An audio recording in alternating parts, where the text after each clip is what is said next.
Hi everyone, আশা করি সবাই ভালো আছেন। আজকে টক উইথ সুমিতের আরেকটা এপিসোড নিয়ে আপনাদের কাছে চলে আসলাম এবং আজকে আমাদের আলোচনার টপিক হচ্ছে সফটওয়্যার রিকোয়ারমেন্ট অ্যানালাইসিস কিভাবে করতে হয় এবং বিজনেসে এটার ইম্প্যাক্ট কিরকম সেটা নিয়ে আমরা আজকে কথা বলবো। এবং অত্যন্ত গুরুত্বপূর্ণ একটা ব্যাপার, এটা নিয়ে আমি এর আগেও বলেছিলাম, বাট আমরা সবাই কোডিং নিয়ে কথা বলি, কিন্তু সবচেয়ে ইম্পর্টেন্ট যে ব্যাপারটা, প্র্যাকটিক্যাল যে ব্যাপারটা, সেই জিনিসটা নিয়ে এখন আমরা আজকে আলোচনা করব। এবং সেই বিষয়ে আলোচনা করার জন্য আমাদের সাথে আছেন একজন ইন্ডাস্ট্রি এক্সপার্ট, একজন সফটওয়্যার ইঞ্জিনিয়ার পেশায়, কিন্তু তিনি একই সাথে আমাদের সবার কাছে কমিউনিটিতে অত্যন্ত শ্রদ্ধেয় এবং খুবই প্রিয় একজন মানুষ। এবং তিনি হচ্ছে বহুদিন ধরেই আসলে এডুকেট করে যাচ্ছেন এই এই কমিউনিটিকে। তিনি ফ্রি, তার ইউটিউব চ্যানেল আছে, সেখানে তিনি প্রচুর পরিমাণ টিউটোরিয়াল প্রোভাইড করেন এবং একই সাথে তিনি এডুকেটর হিসেবে তার কোর্সও আছে। সো সব জায়গাতেই তিনি আসলে কাজ করছেন। সো তার এক্সপিরিয়েন্স অনেক বেশি, তার অভিজ্ঞতা অনেক কিছু। এই এই ব্যাপারগুলো নিয়ে আজকে আমরা মূলত তার কাছ থেকে জানবো। তো আমাদের আজকের অতিথি হিসেবে আছেন আমাদের সবার প্রিয় রাব্বিল ভাই। সো আসসালামু আলাইকুম রাব্বিল ভাই, কেমন আছেন? ওয়ালাইকুম আসসালাম। আছি, আলহামদুলিল্লাহ ভালো আছি। যারা আমাকে শুনছেন সবাইকে সালাম দিচ্ছি। আশা করি আপনারাও ভালো আছেন। তো সুমিত দাকে এর আগেও আমি দেখেছি, বাট এভাবে আসলে কথা বলা হয়ে ওঠেনি কখনো। তো যাই হোক, এটা আসলে আমাদের দুইজনের মাঝখানে একটা ভালো অপরচুনিটি নলেজ শেয়ারিং এর। নট অনলি আমাদের দুইজনের মধ্যে, বা আমাদের যারা কমিউনিটিতে আমাদেরকে ফলো করে বা আমাদের ভিডিও দেখে বা আমাদের কাছ থেকে বিভিন্ন সময় বিভিন্ন পরামর্শ নেয়, তাদের জন্য আমি মনে করি যে এই ধরনের যে আয়োজন, যে কোনো একটা বিষয় নিয়ে স্পেসিফিকভাবে আলোচনা করা, এটা যথেষ্ট পটেনশিয়াল একটা বিষয়। তো যাই হোক, আমরা শুরু করি। তো আমাদের যে আজকের আলোচনার বিষয় সেটা হচ্ছে সফটওয়্যার রিকোয়ারমেন্ট ইঞ্জিনিয়ারিং। তো সুমিত ভাই, আপনি প্রশ্ন করে শুরু করবেন না আমি আমার দিক থেকে শুরু করব? আচ্ছা ভাইয়া, সফটওয়্যার রিকোয়ারমেন্ট ইঞ্জিনিয়ারিং নিয়ে বলার আগে আমরা একটু আপনার সম্পর্কে একটু আগে জানবো। সেটা হচ্ছে আপনার ছেলেবেলা কোথায় বড় হয়েছেন, প্লাস আপনার স্কুল কলেজ, হ্যাঁ, পড়াশোনা নিয়ে যদি একটু বলতেন, তারপরে আমরা আসলে আজকের টপিকে আসবো। আচ্ছা, আমার পড়াশোনার যে ইয়াটা, মানে আমার পাস্ট যে লাইফটা, এটা কিন্তু মানে যথেষ্ট মানে বিচিত্রময় একটা বলতে গেলে। আমার বাবা সরকারি চাকরি করতেন। তো সরকারি চাকরি করার কারণে বিভিন্ন সময় বিভিন্ন জায়গায় ট্রান্সফার হইতেন। তো এই কারণে দেখা যাচ্ছে যে আমার স্কুলের সংখ্যাও অনেক, আবার বিভিন্ন জায়গাতে আমি থেকেছি। আমার গ্রামের বাড়ি গাইবান্ধায়।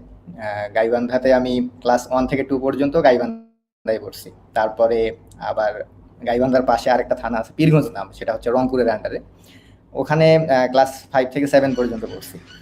দেন ক্লাস 7-এ আমি যখন লোকাল মানে মফস্বলের স্কুলে ছিলাম, তখন আমার কাছে মনে হলো যে না, আমার ভালো কিছু করার জন্য আমার শহরে যাওয়া দরকার। তখন আমি চলে গেলাম রংপুরে। রংপুরে গিয়ে প্রথমে তো ভালো স্কুলে চান্স পাই নাই। তখন লায়েন্স স্কুল অ্যান্ড কলেজ আছে রংপুরে, জাহাজ কোম্পানির মোড়ে লায়েন্স স্কুল অ্যান্ড কলেজে ভর্তি হলাম। দেন আমার মনে হয় যে আমার আজকে এতদূর পর্যন্ত যে আসা, তার শুরুটাই আসলে আমার হয়েছিল ওই লায়েন্স স্কুল অ্যান্ড কলেজ, ওখান থেকে। কারণ তার আগে হতো কি, গ্রামের 8-10টা সাধারণ ছেলের মতো দেখা যাচ্ছে যে খুব বেশি পড়াশোনাতে আমি নিজেও ভালো ছিলাম না, বা আমাকে কেউ গাইড করবে বা ভালো গাইড পেয়েছি এরকমও কোনো কিছু ছিল না। আমার স্টার্টিংটা আসলে ওখানে হয়েছে। দেন ক্লাস 7 থেকে 7-8 লায়েন্স স্কুল অ্যান্ড কলেজে পড়লাম। তারপরে 8 থেকে এসএসসি পর্যন্ত Rangpur police line school and কলেজে পড়লাম। দেন ইন্টারমিডিয়েটে এসে রংপুর ক্যান্ট পাবলিক কলেজে পড়েছি আমি। দেন তারপরে তো ইউনিভার্সিটি রুয়েটে আসলাম। তো আসলে আমার ইচ্ছা ছিল এই টেকনিক্যাল কোনো কিছু করা, মানে টেকনোলজি নিয়ে কোনো কিছু করা। এই প্রোগ্রামিং বলেন, কম্পিউটার সায়েন্স বলেন, এগুলোর প্রতি আমার ঝোঁক আগে থেকেই ছিল।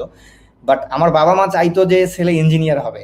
এখন ইঞ্জিনিয়ার বলতে আসলে দেখা যাচ্ছে লোকালি মানুষ কিন্তু সিভিল ইঞ্জিনিয়ার, মেকানিক্যাল ইঞ্জিনিয়ার এগুলো বেশি বোঝে। ইঞ্জিনিয়ার মানে বোঝে যে হচ্ছে বাড়িঘর বানাতে হবে, রাস্তাঘাট বানাতে হবে, ব্রিজ বানাতে হবে, এরকম একটা প্রচলন কিন্তু সবার মধ্যে আছে। তো যাই হোক, বাবা মার ইচ্ছা থেকেই কিন্তু রুয়েটে আমি সিভিল ইঞ্জিনিয়ারিং ভর্তি হই। বাট সিভিল ইঞ্জিনিয়ারিং বাবা মার স্বপ্ন আমি পূরণ করছি, আমি সিভিল ইঞ্জিনিয়ার হয়েছি। বাট পাশাপাশি প্রোগ্রামিংটাও কিন্তু আবার পাশাপাশি চালিয়ে গেছি।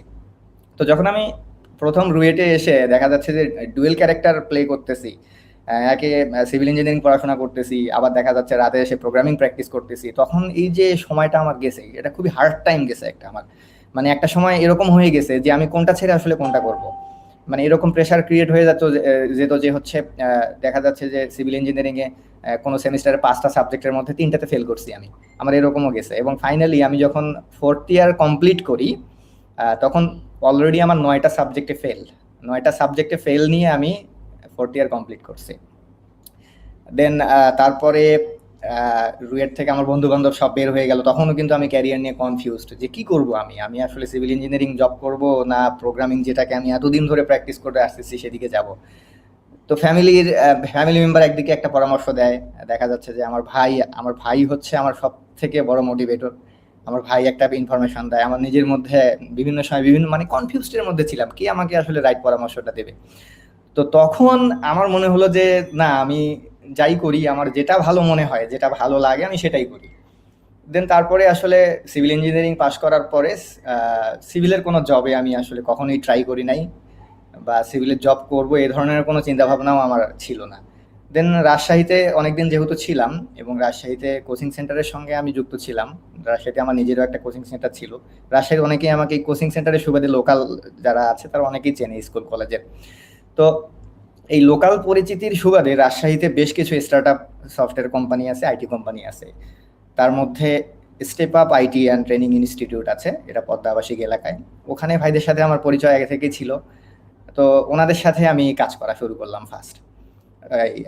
ফার্স্ট আমার কাজে শুরু হলো হচ্ছে মোবাইল অ্যাপ্লিকেশন ডেভেলপমেন্ট দিয়ে। আমি অ্যান্ড্রয়েড থেকে আসলে আমার ডেভেলপমেন্টের যাত্রাটা শুরু। দেন স্টেপ আপ আইটিতে কাজ করতে করতে আপনার আইসিটি মিনিস্ট্রি থেকে কিছু প্রজেক্ট আসলো রাজশাহীতে, ট্রেনিং প্রজেক্ট। আপনার Android mobile apps and games ডেভেলপমেন্টের একটা প্রজেক্ট হলো। সেই প্রজেক্টের ট্রেনার হিসেবে আমি রাজশাহী ইউনিভার্সিটিতে অ্যাসাইন হয়েছিলাম, এবং রাজশাহী ইউনিভার্সিটিতে ওই প্রজেক্টের আন্ডারে প্রায় 6 থেকে 7 মাস আমি রাজশাহী ইউনিভার্সিটিতে ক্লাস নিয়েছিলাম। তো এই যে আগে থেকে কোচিংয়ের সাথে সম্পৃক্ত থাকা, প্লাস হচ্ছে প্রোগ্রামিংয়ের উপরে রাজশাহী ইউনিভার্সিটিতে ক্লাস দেওয়া, তারপরে নাটোরে যে আর্মি ইউনিভার্সিটি আছে সেখানেও ক্লাস নিয়েছি আমি। এছাড়া রাজশাহীতে CBA IT and training institute নামে আরেকটা সফটওয়্যার কোম্পানি আছে, তারা সফটওয়্যার প্রোডাকশন করে আবার ট্রেনিংও দেয়। তো সেখানেও অ্যাজ এ ট্রেনার আমি রোল প্লে করি। তো সেখান থেকে আসলে আমার মেইন যে পুঁজি আসলে বা শেখা বা অর্জন আসলে সেখান থেকেই হয়ে যায় আমার। দেন আমি রাজশাহীতেই স্টে করার চিন্তা ভাবনা করেছিলাম, বাট আমার ওয়াইফ ফার্মাসিস্ট, রাজশাহী ইউনিভার্সিটি থেকে ফার্মাসিতে মাস্টার্স করছে। তো ওর তো আসলে রাজশাহীতে কোনো জব স্কোপ নাই। তখন আমি চিন্তা করলাম যে রাজশাহীতে থাকতে পারবো না আমি, বা থেকে আমার কোনো লাভ নাই। তখন আমি ঢাকায় শিফট করলাম। তো ঢাকায় শিফট করে এখন আমি চিন্তা করলাম যে মানে কোথায় জব করব ঢাকায়। কারণ একে আমার সার্টিফিকেট হচ্ছে সিভিল ইঞ্জিনিয়ারিং সার্টিফিকেট, আর এক্সপিরিয়েন্স হচ্ছে আমার সফটওয়্যার ইঞ্জিনিয়ারিং এক্সপিরিয়েন্স। বাট এইটা কিন্তু আমি সব কোম্পানিকে বোঝাতে পারবো না। ম্যাক্সিমাম কোম্পানি দেখা যাবে যে আমার সিভিতে civil engineer, PSC in civil engineer দেখেই কিন্তু আমার সিভি আউট করে দেবে। বাট আমি যে এই ফিল্ডে কাজ করে আসছি বা এই ফিল্ডে পারি, এইটা কিন্তু কেউ দেখতে যাবে না। তো যাই হোক, যে কয়েকটা কোম্পানিতে আমি সিভি ড্রপ করছি, সিভি ড্রপ করার ক্ষেত্রে আমি যে স্ট্র্যাটেজিটা ফলো করছি সেটা হচ্ছে আমার এডুকেশনাল যে ব্যাকগ্রাউন্ড, সেই ব্যাকগ্রাউন্ডে আমি জাস্ট লিখেছিলাম BSc engineer, not civil engineer. Just আমি লিখতাম বিএসসি ইঞ্জিনিয়ার। এখন সেটা সিভিল হোক আর সিএসসি হোক, এরকম স্পেসিফিক ভাবে লিখতাম না, কারণ আমি জানি স্পেসিফিক লিখলে দেখা যাচ্ছে যে আমার সিভি ফার্স্ট ইমপ্রেশনে কিন্তু আউট হয়ে যেতে পারে। দেন যে কয়েক জায়গাতেই আমি সিভি ড্রপ করছি, প্রিভিয়াস যে এক্সপিরিয়েন্স ছিল সেই এক্সপিরিয়েন্সের কারণেই দেখা যাচ্ছে যে প্রত্যেকটা জায়গাতেই আমাকে ভাইভাতে ডাকছে। তো ভাইভা যখন আমি ফার্স্ট ফেস করি, ভাইভাতে ফার্স্ট আমার ওয়ার্কটাই ছিল যে আমার সিভিতে বিএসসি ইঞ্জিনিয়ার লেখা আছে, এই বিএসসি কিন্তু কম্পিউটার সায়েন্সে না, এটা সিভিলে। তো দেখা যাচ্ছে যে ভাইবার শুরুতেই যারা ভাইবা আমার নিত তারা একটা কনফিউশনের মধ্যে পড়ে যেত যে সিভিল ইঞ্জিনিয়ারিং পড়ে আসছে, এই ভাইবা বোর্ড পর্যন্ত আসলো কিভাবে। তারপরে ভাইবা চলতো, তখন আমি শুরুতেই এই কনফিউশনটা ক্লিয়ার করে দিতাম যে আমি সিভিতে বিএসসি ইঞ্জিনিয়ার লিখছি, আমি কিন্তু বিএসসি ইন কম্পিউটার সায়েন্স না, বিএসসি ইন সিভিল। দেন তারপরে জবে আমি যেখানেই কম্পিটিশন করেছি তারা তো সবাই কম্পিউটার সায়েন্স ব্যাকগ্রাউন্ডের অথবা আইটি কিংবা সফটওয়্যার ইঞ্জিনিয়ারিং ব্যাকগ্রাউন্ডের, তাদের সঙ্গে কম্পিট করেই কিন্তু আসলে আমি জবটা পেয়েছি এবং এখনও জব করছি। এবং নট অনলি দ্যাট, আমি আমার মনে হয় যে আমাদের যে আমি যেখানে জব করি সেখানে আমি আমার ডিপার্টমেন্টে যথেষ্ট গুরুত্বপূর্ণ একটা রোল প্লে করতে পারতেছি এ পর্যন্ত। তো যাই হোক, এটাই হচ্ছে আমার ব্যাকগ্রাউন্ড। আর বিয়ে শাদী করেছি আমার শ্বশুরবাড়ি রংপুরে। আমার একটা ছেলে আছে, ছেলের বয়স 4 বছর হচ্ছে। তো এই হচ্ছে আমার ফ্যামিলি ব্যাকগ্রাউন্ড। আর ঢাকায় আমি মোহাম্মদপুরে থাকি, জব করি গুলশানে। আর মোহাম্মদপুরে থাকার মেইন রিজন যেটা, সেটা হচ্ছে যে আমরা 2 ভাই ঢাকায় পাশাপাশি থাকি। আমি সেক্ষেত্রে 8 নাম্বার রোডে থাকি আর আমার বড় ভাই থাকে 12 নাম্বার রোডে। 2 ভাই পাশাপাশি থাকার কারণে দেখা যাচ্ছে যে কোলাবোরেশনটা অনেক ভালো হয়। আচ্ছা তো এই হচ্ছে আমার ব্যক্তিগত যে পরিচয় সেটা। ভাইয়া, আপনার পুরো ব্যক্তিগত যে পরিচয়টা আপনি দিলেন এটা একটা স্টোরির মতো ছিল। তো এই স্টোরিটা শুনলে আই থিঙ্ক অনেক প্রশ্নের উত্তর আসলে এর মধ্যেই ছিল, কারণ আপনার লাইফে যে কথাগুলো আপনি বললেন এই কথাগুলোই কিন্তু আমাদের কাছে প্রশ্ন হিসাবে আসে যে আমি সিএসসি না, আমি নন সিএসসি, আমি কি পারবো, এরকম অসংখ্য প্রবলেম। এবং আপনি যে সময়টার কথা বলছেন সেই সময়ের সিচুয়েশন আরো খারাপ ছিল বর্তমানের থেকে। এখন যেমন একজন নন সিএসসি সিভি দিলে একেবারে হয়তো সব কোম্পানি রিজেক্ট করে না, অনেক কোম্পানি সুযোগ দেয় যদি প্রোফাইলটা ভালো হয়। অনেক কোম্পানি এখন ওই প্র্যাকটিসটা থেকে সরে আসছে, তারা দেখে যে কি কাজ করছে, কি এক্সপিরিয়েন্স আছে, কি স্কিল আছে। বাট একটা সময় কিন্তু এটা ছিল না, দেখা যাচ্ছে যে সার্টিফিকেট দেখতো, তারপরে হচ্ছে গ্রাজুয়েশন দেখতো। এই প্র্যাকটিসটা থেকে কিন্তু বাংলাদেশ অনেক সরে আসছে, অনেক কোম্পানি সরে আসছে। তো আমার মনে হয় যারা নন সিএস ব্যাকগ্রাউন্ডের আছে বা নন টেকনিক্যাল ব্যাকগ্রাউন্ডের আছে, তাদের যদি স্কিল থাকে, তাদের যদি প্রজেক্ট এক্সপিরিয়েন্স থাকে, শুধুমাত্র সরকারি পোস্টগুলো ব্যতীত, কারণ সরকারি ক্ষেত্রে তো কিছু রুলস এন্ড রেগুলেশন থাকে, আমার মনে হয় বেসরকারি সেক্টর যে কোনো জায়গাতে চাকরি করার জন্য তারা ফিট। বাট এই ক্ষেত্রে একটা জিনিস মাথায় রাখতে হবে, মিনিমাম গ্রাজুয়েশনটা কমপ্লিট করতে হবে। আপনি যদি গ্রাজুয়েট না হন, তাহলে তো একটা কোম্পানির যে এইচআর ডিপার্টমেন্ট, তাদের তো একটা রুলস রেগুলেশন থাকে। দেখা যাচ্ছে যে আপনি এসএসসি পাস করে, আপনি খুব ভালো সফটওয়্যার ইঞ্জিনিয়ার, আপনি খুব ভালো স্কিল আছে, বাট আপনি এসএসসি পাস, ইন্টারমিডিয়েট পাস বা ডিপ্লোমা, তখন কিন্তু অনেক ভালো কোম্পানি আছে যাদের এইচআর এর যে রুলস এন্ড রেগুলেশনস আছে সেগুলোর মধ্যে আপনি পড়ে যাবেন, তখন কিন্তু আপনার আসলে ওই স্কোপটা তৈরি হবে না। তো এই জন্য আমি বলবো যে এই কথাটা আমি সবাইকেই বলি যে আপনি যাই করেন, পড়াশোনাটা চালান, গ্রাজুয়েশনটা কমপ্লিট করেন। যদি গ্রাজুয়েশনটা কমপ্লিট না করেন, তাহলে দেখা যাবে যে অনেক কোম্পানির মিনিমাম রিকোয়ারমেন্টই আপনি ফুলফিল করতে পারতেছেন না। জি ভাইয়া, আপনি এখানে খুব সুন্দর একটা আপনার যে লাইফের স্টোরিটা বললেন, সেখানে মানে এই প্রশ্ন যখন আমরা পাই, মানে আমাকেও যখন কেউ করে, আমি কিন্তু এই উত্তরটাই দেই। যেমন বলে আমার কম্পিউটার সায়েন্সের কাজগুলো করতে ভালো লাগে, আমার প্রোগ্রামিং করতে ভালো লাগে, কিন্তু আমার যে একাডেমিক স্টাডি সেটা আমার ভালো লাগে না। তো আমি তাহলে কি করব? তো আমিও কিন্তু তাদেরকে এটাই বলি যে আপনাকে গ্র্যাজুয়েশনটা যেন কমপ্লিট হয় সেই ব্যবস্থা করেন। সেটা যদি কোনো মতে টেনে টুনে পাসও হয়, বাট অ্যাটলিস্ট ওই ক্রাইটেরিয়াটা ফুলফিল করেন এবং আপনার 90% সময় আপনি প্রোগ্রামিং এ দেন, 10% সময় দিয়ে অ্যাটলিস্ট পাসটা করে আসেন। সো যেটা ভাইয়া আর কি আজকে বললেন, আপনিও বললেন আর কি। সো এবং আপনার লাইফেও আপনি তাই করেছেন, যে বললেন যে সিভিল ইঞ্জিনিয়ারিং কষ্ট করে, সিভিল ইঞ্জিনিয়ারিংটা আমি আসলে টেনে টুনেই পাস করেছি বলতে গেলে। জি জি জি জি। আচ্ছা ভাইয়া, এখানে ছোট্ট একটা পয়েন্ট আমি জাস্ট একটু আপনার সাথে আমার সিমিলারিটি আছে সেটা বলে নিই, আমরা আসলে মেইন টপিকে চলে যাব। সেটা হচ্ছে আপনি রংপুরের ছিলেন, মানে রংপুরেরই ছেলে, আর আমি হচ্ছে আপনার মতোই, আমারও জীবনে 8টা স্কুলে পড়া হয়েছে 1 থেকে এর মধ্যে, এবং আমার এসএসসি রংপুর জেলা স্কুল থেকে, এবং আমার ওই ক্লাস 9-এ ছিলাম আমি এক বোর্ডে, খুলনা যশোর বোর্ডে, এবং তারপরে আবার ক্লাস 10-এ বাবা সরকারি চাকরি করার কারণে আমাকে আবার চেঞ্জ হয়ে রংপুর জেলা স্কুলে যেতে হয়। তো রংপুর ছিল আমার খুবই প্রিয় একটা জায়গা। রংপুর জেলা স্কুলে যখন ছিলেন তখন মানে রংপুরে থাকতেন কোথায়? ধাপ বলে একটা জায়গা আছে, আপনি চিনবেন। ধাপে আমিও ছিলাম, যাই হোক হয়তোবা সেই সময় আমাদের যদি কোনো পরিচয় হতো হয়তোবা দেখা সাক্ষাৎ হয়ে যেত। আমি ছিলাম হচ্ছে সম্ভবত ওই সময় 2002 ব্যাচ আর কি, 2002 সালে আর কি আমার এসএসসি পাস। সো সেই হিসাবে করলে হয়তো মানে আমি জানি না মিলবে হয়তো। তো এক বছর আমার রংপুরে থাকা হয়েছে এবং খুবই ভালো মানুষ ছিল ওইখানে। মানে আমি রংপুরে গিয়ে সবচেয়ে মজা যেটা পেতাম, সবাই তুমি করে বলতো, একটা আপন একটা ইয়ে ছিল। এখন তো ধরেন বাংলাদেশে যেটা আমি দেখি যে কাউকে তুমি করে বললে অনেকে আবার অফেন্ডেড ফিল করে, বাট রংপুরে আমি দেখেছি মানুষ খুব দ্রুত, আমার খুব সিনিয়র একজনকেও তুমি করে বলছে। তো এটা একটা আত্মীয়তার মতো লাগতো আর খুব ভালো লাগতো আর কি জিনিসগুলো। তো যাই হোক, তো এক্সপিরিয়েন্সটা খুব ভালো ছিল আর কি। তো রংপুর থেকে যখন চলে আসি আমি ঢাকাতে আবার, তখন আমার আসলে খুব কষ্ট, মানে খারাপ লেগেছিল, কারণ রংপুরের বন্ধুগুলোর সাথে আমার এখনো যোগাযোগ আছে, বাকি সব বন্ধুই কিন্তু ডিটাচড হয়ে গেছে। সো এই এক্সাম্পলটা একটু দিলাম আর কি। যাই হোক ভাইয়া, আজকে আমাদের যে টপিকটা ছিল যে আমরা সফটওয়্যার রিকোয়ারমেন্ট অ্যানালাইসিস বা এই ব্যাপারটা নিয়ে, তো এটা ভাইয়া আপনি খুব ভালো করে বোঝেন, আমার যেহেতু টুকটাক কাজ করার একটু অভিজ্ঞতা আছে বাংলাদেশ মার্কেট বলেন বা বাইরে, তো আমরা জানি যে এই জিনিসটা অত্যন্ত গুরুত্বপূর্ণ, মানে ইনফ্যাক্ট এটার কারণেই সবকিছু এদিক ওদিক হয়ে যায় আর কি। তো কিন্তু অনেকেই হয়তো যারা আসলে বিগিনারদের জন্য এই টপিকটা যদিও না, বাট তারপরেও আমি বলবো এটা মাথায় রেখেই আসলে আগানো উচিত। মানে আপনি কি রেকমেন্ড করেন যে সফটওয়্যার রিকোয়ারমেন্ট ইঞ্জিনিয়ারিং এর গুরুত্বটা প্রথমে আপনি একটু বলবেন আমাদেরকে, তারপরে হচ্ছে যে একজন বিগিনার এবং একজন ইন্টারমিডিয়েট তারপরে অ্যাডভান্স, তার জার্নিটা কিরকম হওয়া উচিত এইটাকে টার্গেট করে। আচ্ছা, এইখানে আমি যেটা বলবো যে সফটওয়্যার রিকোয়ারমেন্ট ইঞ্জিনিয়ারিং এর যে বিষয়টা, এই বিষয়টা কিন্তু অনেক ভাস্ট একটা বিষয়, এটা অনেক লার্জ একটা ফিল্ড এবং এখানে কাজ করার প্রচুর সুযোগ আছে এবং পড়াশোনাও কিন্তু এখানে অনেক বেশি। আপনার ডেভেলপমেন্ট বলেন, কোডিং বলেন, ডিজাইনিং বলেন, এগুলোর থেকেও কিন্তু এই সেক্টরটা অনেক বেশি ডিফিকাল্টও আমি বলবো। তো যারা একেবারে রুট লেভেলে আছে বা বিগিনার আছে, আমি তাদেরকে অবশ্যই বলবো যে এই সফটওয়্যার রিকোয়ারমেন্ট ইঞ্জিনিয়ারিং যে বিষয়টা আছে এটা নিয়ে এই মুহূর্তে কনসার্ন না হওয়ার জন্য। কেননা এই মুহূর্তে যদি কনসার্ন হয় তারা, তাহলে দেখা যাবে যে তাদের মধ্যে কিন্তু একটা ফ্রাস্ট্রেশন চলে আসবে, যেহেতু বিষয়টা অনেক কমপ্লেক্স একটা বিষয়। তো কমপ্লেক্স হলেও এই বিষয়টা মাথায় রাখতে হবে, এই বিষয়টা তাদেরকে মাথায় রাখতে হবে যে সফটওয়্যার রিকোয়ারমেন্ট ইঞ্জিনিয়ারিং বলে কিছু একটা আছে। বিগিনার লেভেল থেকে যদি এই বিষয়টা তারা মাথায় না রাখে তাহলে পরবর্তীতে কিন্তু ওই প্র্যাকটিসে তারা আসতে পারবে না। বিষয়টা ঠিক এরকম যে আপনি যখন ক্লাস 3-তে পড়েন বা ক্লাস 4-এ পড়েন তখন কিন্তু আপনি জানেন যে বুয়েটে পড়লে ইঞ্জিনিয়ার হয়, রুয়েটে পড়লে ইঞ্জিনিয়ার হয়। আপনি জানেন কিন্তু বিষয়টা যে ঢাকা মেডিকেল কলেজে পড়লে আমি ভালো ডাক্তার হতে পারবো। এই নলেজটা কিন্তু ছোটবেলা থেকে আপনার ছিল। বা বিদেশের বাইরে গিয়ে যদি আমি মাস্টার্স করি তাহলে আমার ভ্যালুয়েশনটা ভালো হবে, আমার আমেরিকা গেলে এটা হবে। তাহলে এই যে জানার যে বিষয়টা, আপনি কিন্তু যখন একদম স্কুলে পড়েন তখন কিন্তু এই বিষয়টা আপনি জানেন, বাট তখন আপনার বুয়েটে পড়লে ইঞ্জিনিয়ার হয় আপনি জানেন, বাট বুয়েটে পড়ার ক্যাপাবিলিটি কিন্তু তখনও আপনার হয় নাই।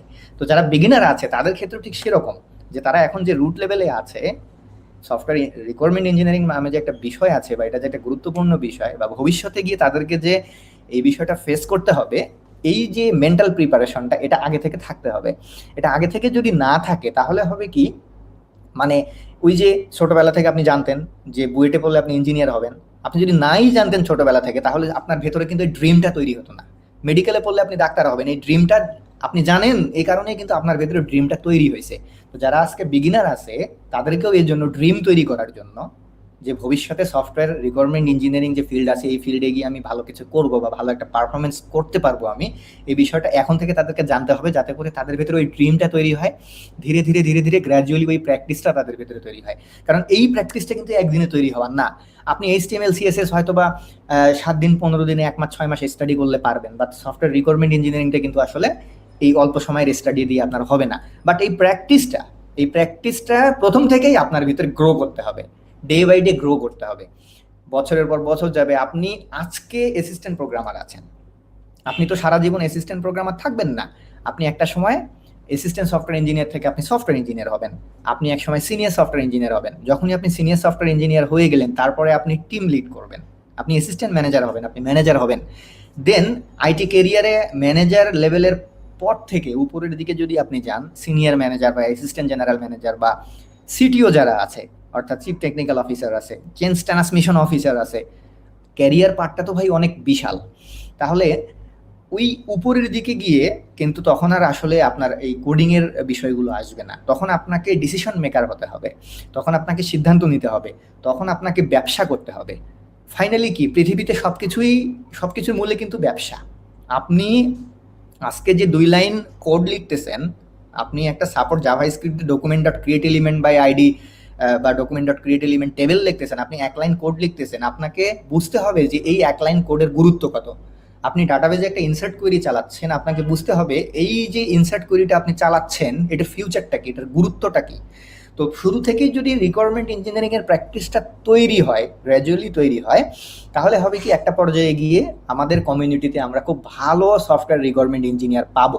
বাট এই মুহূর্তে কিন্তু আমাদের কমিউনিটিতে ভালো রিকোয়ারমেন্ট ইঞ্জিনিয়ার আসলেই নাই। হয়তোবা একদম টপ লেভেলের 2-1টা কোম্পানিতে হয়তোবা রিকোয়ারমেন্ট ইঞ্জিনিয়ার আছে এবং তারা পারফর্ম করছে, বাট বেশিরভাগ ক্ষেত্রে আমাদের কমিউনিটিতে বা আমাদের ইন্ডাস্ট্রিতে, বিশেষ করে বাংলাদেশের ইন্ডাস্ট্রিতে, দেশের বাইরে কি হচ্ছে সেটা আমি ওভাবে বলতে পারবো না, বাংলাদেশের ইন্ডাস্ট্রির প্র্যাকটিসে যেটা হচ্ছে সফটওয়্যার রিকোয়ারমেন্ট ইঞ্জিনিয়ার আসলেই নাই, এবং এই রিকোয়ারমেন্ট ইঞ্জিনিয়ারিংটা হচ্ছেই না, এবং এইটা যে গুরুত্ব দিতে হবে এটার কিন্তু কোনো গুরুত্ব আমাদের কাছে নাই। আপনি দেখবেন যে কোনো একটা সফটওয়্যার ফার্মে যদি বা কোনো একটা সফটওয়্যার কোম্পানিতে যদি 20 জন থাকে, 20 জনের ভেতরে দেখবেন যে একজনকেও আপনি সফটওয়্যার রিকোয়ারমেন্ট ইঞ্জিনিয়ার খুঁজে পাবেন না। দেখা যাবে যে ম্যাক্সিমামই কোডার, ম্যাক্সিমামই team leader, but requirement engineer নাই।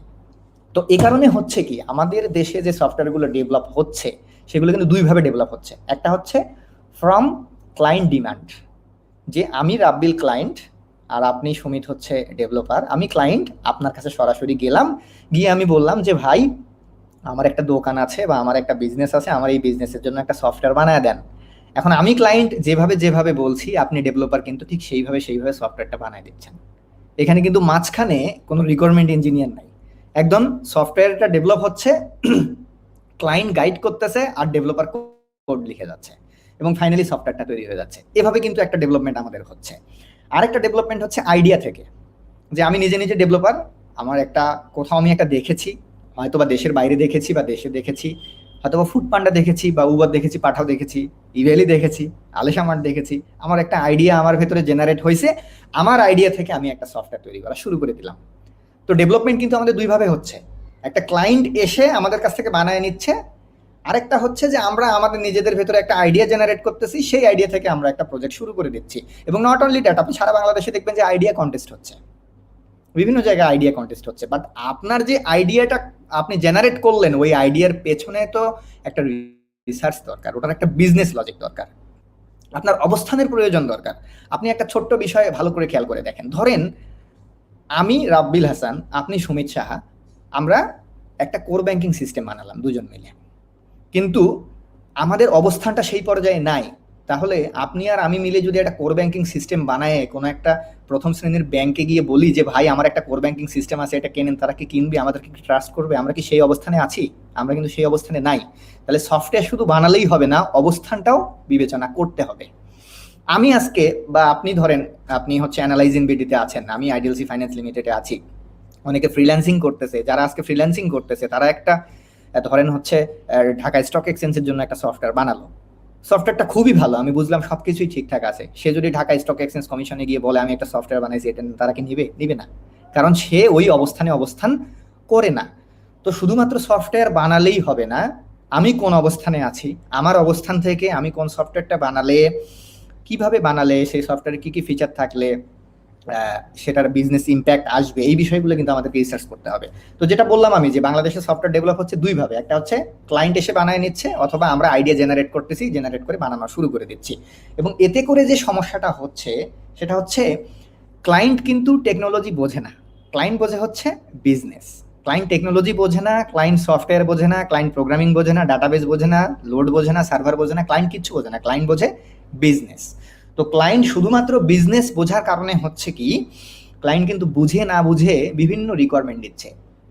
সব বিষয় কিন্তু সফটওয়্যার হ্যান্ডেল করতে পারে না, আপনার হিউম্যান এরর কিন্তু সফটওয়্যার হ্যান্ডেল করতে পারে না, হিউম্যান রিয়েলাইজেশন কিন্তু সফটওয়্যার বোঝে না।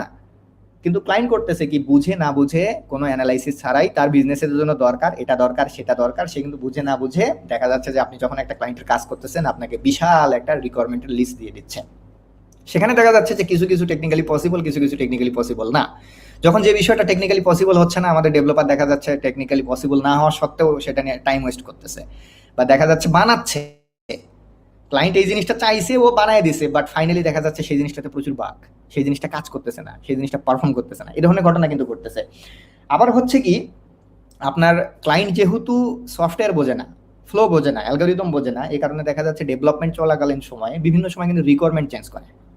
দেখা যাচ্ছে যে আজকে একটা রিকোয়ারমেন্ট নিয়ে আসছে, 2 দিন পরে তার মনে হয়েছে যে না এরকম হলে হবে না, অন্যরকম হলে ভালো হয়, আবার নতুন আরেকটা রিকোয়ারমেন্ট নিয়ে আসছে। তো ডেভেলপমেন্ট চলাকালীন সময় দেখা যাচ্ছে যে বিভিন্ন রিকোয়ারমেন্ট চেঞ্জ হওয়ার কারণে কিন্তু ডেভেলপমেন্ট ডিফিকাল্টি বেড়ে যাচ্ছে, ডেভেলপমেন্টের কোয়ালিটি কমে যাচ্ছে, এবং সফটওয়্যার ডেভেলপমেন্টের তো একটা কস্ট আছে, সেই কস্টিংটাও কিন্তু অনেক বেশি বেড়ে যাচ্ছে।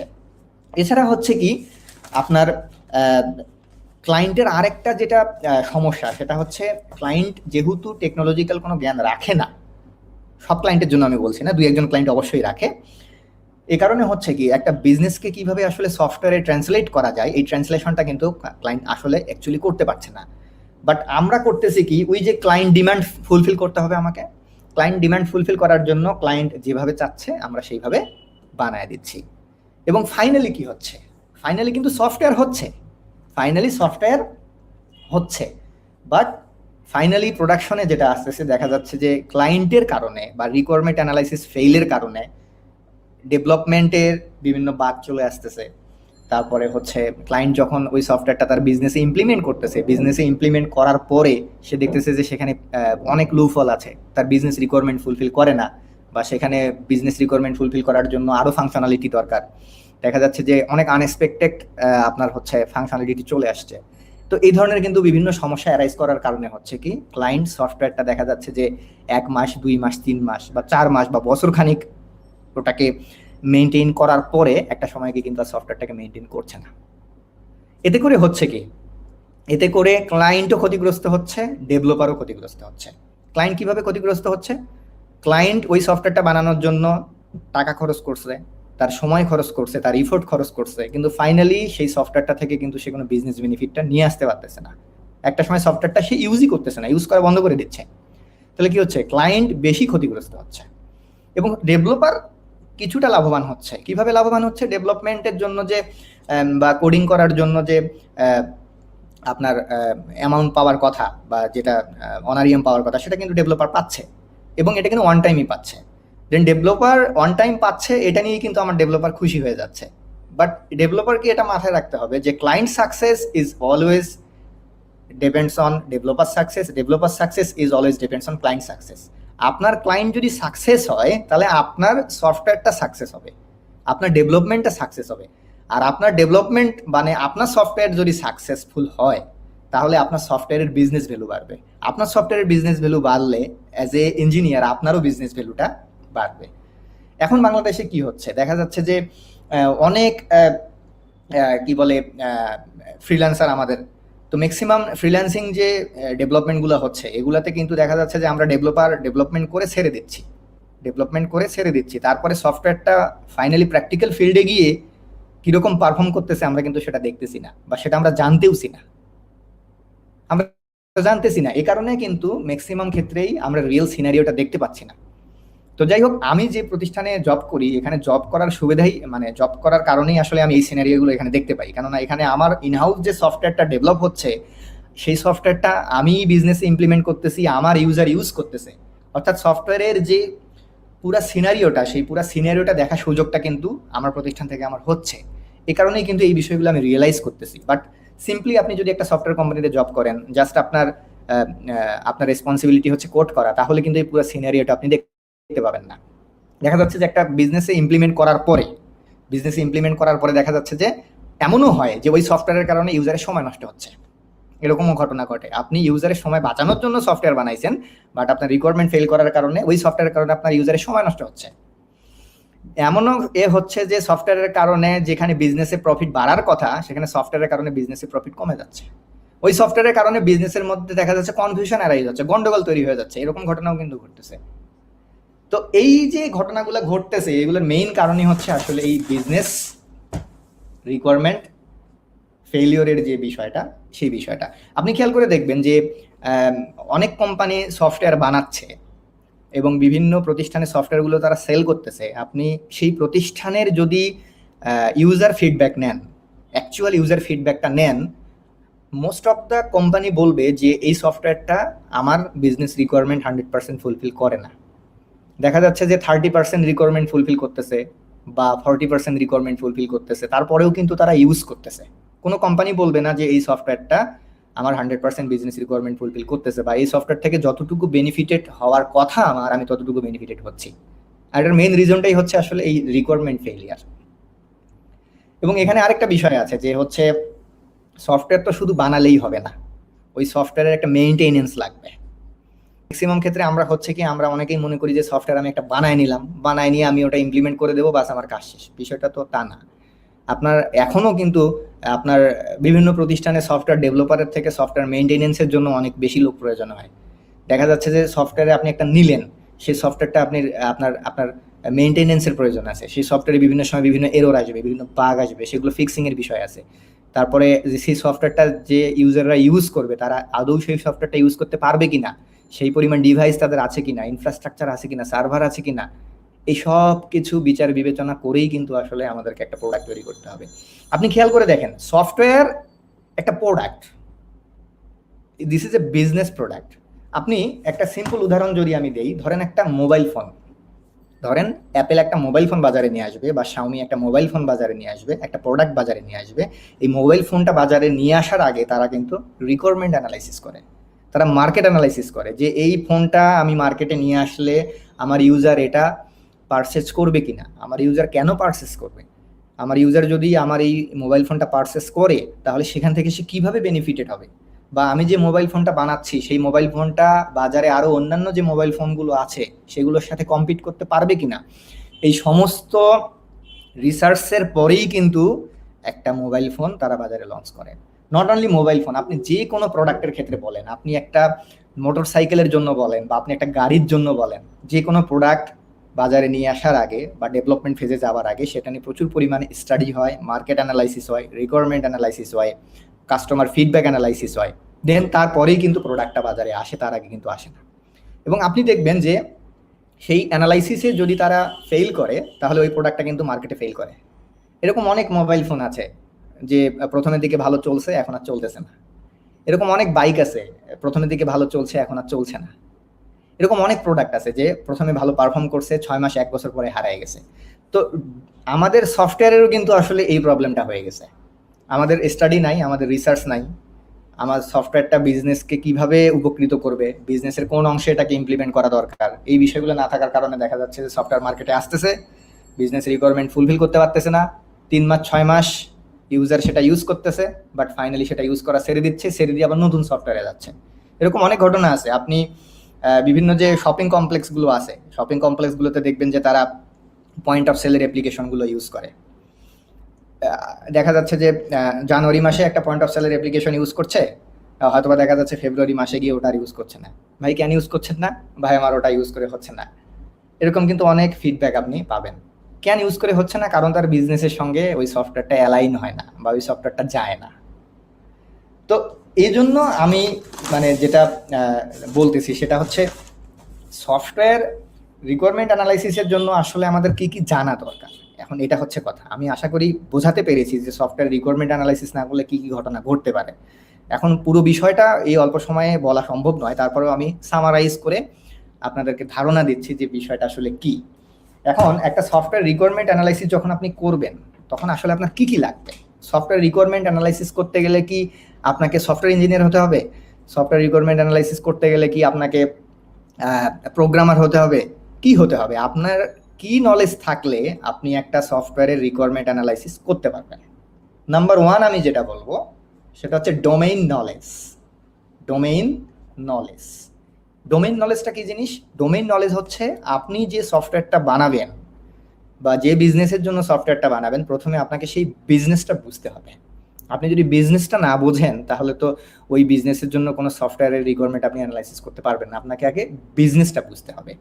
ধরেন আপনি ঢাকা স্টক এক্সচেঞ্জের জন্য একটা সফটওয়্যার বানাবেন, তাহলে ঢাকা স্টক এক্সচেঞ্জ ঠিক কিভাবে কাজ করে, তাদের ভেতরের অপারেশনাল বিষয়গুলো কি, সেগুলো আপনাকে বুঝতে হবে। সাপোজ আপনি একটা জুতার শোরুমের জন্য সফটওয়্যার বানাবেন, সাপোজ বাটা বা পে হট এভার যেটাই হোক না কেন, তাহলে ওই শোরুমটা ঠিক কিভাবে পরিচালিত হচ্ছে বা তারা কিভাবে তাদের প্রোডাক্টগুলোকে ম্যানেজ করে, তাদের পার্সেসকে ম্যানেজ করে, সেল ম্যানেজ করে, সেগুলো আপনাকে বুঝতে হবে। ডোমেইন নলেজ মানে হচ্ছে, আমি যদি এক কথায় বলি, আপনাকে ব্যবসা বুঝতে হবে। আমি ইউটিউবে একটা ভিডিও বানিয়েছিলাম যে হচ্ছে ভালো সফটওয়্যার ইঞ্জিনিয়ার হতে গেলে আপনাকে অবশ্যই আগে ভালো ব্যবসায়ী হতে হবে। তো ডোমেইন নলেজ হচ্ছে আপনাকে আগে ভালো ব্যবসায়ী হতে হবে, আপনাকে আগে ব্যবসাটা বুঝতে হবে। আমি যদি একটা কোচিং সেন্টারের জন্য সফটওয়্যার বানাই তাহলে আগে আমাকে জানতে হবে যে ওই কোচিং সেন্টারটা আসলে কিভাবে পরিচালিত হয়। আপনি দেখবেন এই যে স্কুল ম্যানেজমেন্টের জন্য অনেক সফটওয়্যার আছে, কিন্তু লাইব্রেরি ম্যানেজমেন্টের জন্য সফটওয়্যার আছে, তারপর মেডিকেল শপ ম্যানেজমেন্টের জন্য সফটওয়্যার আছে। এক একটা সফটওয়্যার দেখবেন এক একটা জায়গায় আছে। ম্যাক্সিমাম সফটওয়্যারই বিজনেস রিকোয়ারমেন্ট ফুলফিল করে না, কারণ ওই সফটওয়্যারগুলো রিকোয়ারমেন্ট অ্যানালাইসিসটা হয় নাই ভালোভাবে। তো একটা মেডিকেল স্টোর বা একটা ফার্মাসি কিভাবে কাজ করে, তারা আসলে কিভাবে ওষুধগুলো নিয়ে আসে, ওষুধগুলো কিভাবে তারা স্টোর করে, তারা কোন প্রসেসে সেল করে, তারা কিভাবে তাদের প্রফিট ক্যালকুলেশন করে, কিভাবে তাদের লস ক্যালকুলেশন করে, তাদের এমপ্লয়ীদেরকে স্যালারি দেওয়ার স্ট্র্যাটেজিটা কি, এই পুরো বিষয়টা আপনাকে প্রথমে জানতে হবে। This is domain knowledge. এবং এই ডোমেইন নলেজ যে আমরা ফেল করতেছি, আমরা কেন ফেল করতেছি? আমরা আসলে পড়াশোনা করতে চাই না। দেখা যাচ্ছে যে আমরা যতটুকু জানি ততটুকু দিয়েই আমরা একটা সফটওয়্যার বানাচ্ছি, বাট একটা সফটওয়্যার বানাতে গেলে আরও কিছু পড়াশোনা দরকার, বা এক একটা নতুন সফটওয়্যার আসলে এক একটা নতুন পড়াশোনা, নতুন এক একটা সাবজেক্ট। এই জিনিসটা আমরা আসলে মেনে নিতে পারি না। যেরকম আজকে সকালবেলা আমি একটা ক্লায়েন্টের সঙ্গে মিটিং করেছি। ওই ক্লায়েন্ট হচ্ছে আপনার জাপান থেকে বাংলাদেশের রিকন্ডিশনাল গাড়ি ইম্পোর্ট করে। এখন সেই ক্লায়েন্টের জন্য আমাকে একটা সফটওয়্যার বানাতে হবে যে গাড়ি ইম্পোর্ট করে সে বাংলাদেশে, গাড়ি ইম্পোর্ট করার যে তার ম্যানেজমেন্টের বিষয়গুলো আছে, সেই ম্যানেজমেন্টের বিষয়গুলো সে এখন ম্যানুয়ালি হ্যান্ডেল করতেছে, এক্সেল শিট মেনটেন করতেছে। বাট এইগুলো করার কারণে সে বিভিন্ন হ্যাসেল ফিল করতেছে, সে আর সেগুলো করতে চায় না, সে বিষয়টাকে অটোমেট করতে চায়। করার জন্য তাকে একটা সফটওয়্যার বানাতে হবে। এখন এই যে আমার ক্লায়েন্ট গাড়ি জাপান থেকে ইম্পোর্ট করে বাংলাদেশে এসে ব্যবসা করে, তাহলে এই ক্লায়েন্টের জন্য সফটওয়্যার যদি আমি বানাইতে গেলে প্রথমে ওই ক্লায়েন্টের ব্যবসাটা আমাকে প্রথমে বুঝতে হবে। আমাকে প্রথমে জানতে হবে যে জাপান থেকে সে কিভাবে গাড়ি ইম্পোর্ট করে। তার ইম্পোর্ট প্রসেসটা কি, বাংলাদেশে শিপিং করার প্রসেসটা কি, তারপরে চিটাগং পোর্ট থেকে গাড়িটাকে সে যখন নিয়ে আসতেছে তার প্রসেসটা কি, ইম্পোর্ট করার পরে কি হচ্ছে তার প্রসেসটা কি, কিভাবে সে গাড়ির ভ্যালুয়েশন করতেছে, কিভাবে সেল করতেছে, এই পুরো প্রসেসটা যদি আমি না জানি তাহলে তো আমি ওখানে রিকোয়ারমেন্ট ইঞ্জিনিয়ারিং করতে পারবো না। আচ্ছা, এখন আমি যদি এখানে রিকোয়ারমেন্ট ইঞ্জিনিয়ারিং না করি তাহলে আমি কি করব? ক্লায়েন্ট আমাকে বলবে, আমি ডেভেলপ করব। ক্লায়েন্ট বললো, আমি ডেভেলপ করলাম, ক্লায়েন্ট বললো, আমি ডেভেলপ করলাম। কিন্তু এতে করে হবে কি, ক্লায়েন্ট তো বুঝতেছে না যে আসলে আমার পুরা প্রসেসের কোন জায়গাটাতে আসলে ডিজিটালাইজ করা পসিবল, কোন জায়গাটা ডিজিটালাইজ করা পসিবল না। এই জিনিসটা কিন্তু ক্লায়েন্ট আসলেই বুঝতেছে না, কারণ ক্লায়েন্টের সফটওয়্যার সম্পর্কে কোনো ধারণা নাই। তাহলে এইখানে যদি আমি রিকোয়ারমেন্ট ইঞ্জিনিয়ারিং করি তাহলে আমাকে ডোমেইন নলেজ সম্পর্কে ভালোভাবে জানতে হবে। রিসেন্টলি আমি একটা সফটওয়্যার কাজ করেছি একটা কীটনাশক কোম্পানির জন্য। তারা ইন্ডিয়া থেকে র মেটেরিয়াল বাংলাদেশে নিয়ে আসে, কীটনাশক, তারপরে আপনার হচ্ছে বিভিন্ন যে ফার্টিলাইজারগুলো আছে, বিভিন্ন কৃষি পণ্য যেগুলো আছে, রাসায়নিক পণ্য আছে, সেগুলো তারা তৈরি করে। তাহলে সে কিভাবে ইম্পোর্ট করে, সে কি ওয়েতে ইম্পোর্ট করে, এই বিষয়গুলো তো আমাকে বুঝতে হবে। যেরকম একটা সলিড কথা আপনাকে বলি, বাংলাদেশে প্রচুর বাইং হাউস আছে। আপনার বাইং হাউসের সিস্টেমগুলোকে ম্যানেজ করার জন্য এখনও কিন্তু কোনো ভালো ব্যাক অফিস অ্যাপ্লিকেশন বাংলাদেশে নাই, এখনও নাই। কেন নাই? কারণ একটা বাইং হাউস কিভাবে কাজ করে এইটাই আমরা ভালো করে জানি না। তাহলে একটা বাইং হাউসের অপারেশনটা কিভাবে হয় আমরা যদি সেটা না জানি তাহলে আমরা একটা বাইং হাউস ম্যানেজ করার জন্য কিভাবে সফটওয়্যার বানাবো? আমরা তো বানাতে পারবো না। তো ফার্স্ট হচ্ছে আমাদের ডোমেইন নলেজ লাগবে। আপনি যে সফটওয়্যারটা বানাবেন সেই সফটওয়্যারটা কোন ব্যবসায় ইমপ্লিমেন্ট হবে সেই ব্যবসাটা আপনাকে ভালোভাবে বুঝতে হবে। বোঝার পরে আপনাকে এখন সেখান থেকে পয়েন্ট আউট করতে হবে যে এই বিজনেসের কোন অংশটাকে আসলে ডিজিটালাইজ করা পসিবল, কোন অংশটাকে আসলে ডিজিটালাইজ করা পসিবল না। একটা বিজনেসের অনেক পার্ট আছে যে পার্টটাকে আপনি চাইলেও ডিজিটালাইজ করতে পারবেন না। আপনি যদি ডিজিটালাইজ করার জাস্ট চেষ্টা করেন শুধুমাত্র সেখানে আপনার টাইম ওয়েস্ট হবে, আর কিচ্ছু হবে না। তাহলে আপনাকে সেখান থেকে পয়েন্ট আউট করতে হবে যে আমার কোন অংশটা সফটওয়্যারে কনভার্ট করা পসিবল, এটা আপনাকে প্রথমে বুঝতে হবে। তাহলে প্রথমে গেল আমার ডোমেইন নলেজ 1 নাম্বার। 2 নাম্বার হচ্ছে বিজনেসের কোন পার্টটাকে আমি সফটওয়্যারে কনভার্ট করতে পারবো বা ডিজিটালাইজ করতে পারবো সেটাকে পয়েন্ট আউট করতে হবে। নাম্বার 3 হচ্ছে আমি বিজনেসের যে অংশটাকে সফটওয়্যারে কনভার্ট করতেছি সেই অংশটাকে সফটওয়্যারে কনভার্ট করার কারণে আমার ব্যবসা কতটুকু লাভবান হচ্ছে, সেখান থেকে আমার যে বিজনেস সেই বিজনেস প্রফিট কতটুকু জেনারেট হচ্ছে, এই প্রফিট লস ক্যালকুলেশন করতে হবে। আমার প্রফিট ক্যালকুলেশন করতে হবে, আমার লস ক্যালকুলেশন করতে হবে। সফটওয়্যার থেকে যে শুধুমাত্র একটা বিজনেস প্রফিট করে তা কিন্তু না, সফটওয়্যার অপারেট করার কারণে কোম্পানির কিন্তু লসও হয়। অর্থাৎ এই সফটওয়্যারটা ইউজ করার কারণে আমার কোম্পানি বা আমার এই বিজনেস কয় টাকা প্রফিট করতে পারে, কয় টাকা তার লস হইতে পারে, এইটা আমাকে হিসাব করতে হবে। এখন এইটা হিসাব করব আমি কিভাবে? আমার এই সফটওয়্যারটা ইউজ করার কারণে কোম্পানির কোন কর্মচারীর কত ঘন্টা সময় সেভ হবে, এইটা সফটওয়্যারটা ইমপ্লিমেন্ট করার কারণে তার কয়টা কর্মচারীকে তাকে ছাঁটাই করতে হবে। আমি একদম স্ল্যাং ল্যাঙ্গুয়েজ ব্যবহার করলাম, ছাঁটাই করতে হবে, কারণ সফটওয়্যার ইউজ করার কারণে আসলে হিউম্যান নেসেসিটি কমে যায়। তো কোম্পানি কিন্তু তাই চায়, কোম্পানি চায় যে আমি একটা সফটওয়্যার ইমপ্লিমেন্ট করব, সফটওয়্যার ইমপ্লিমেন্ট করার কারণে আমি আগে যে কাজটা 10 জনকে নিয়ে করতাম আমি সেই কাজটা এখন 5 জনকে নিয়ে করব। আমি যে কাজটা আগে 20 জনকে নিয়ে করতাম সেই কাজটা আমি সফটওয়্যার ইমপ্লিমেন্ট করার কারণে আমি 10 জনকে নিয়ে করব।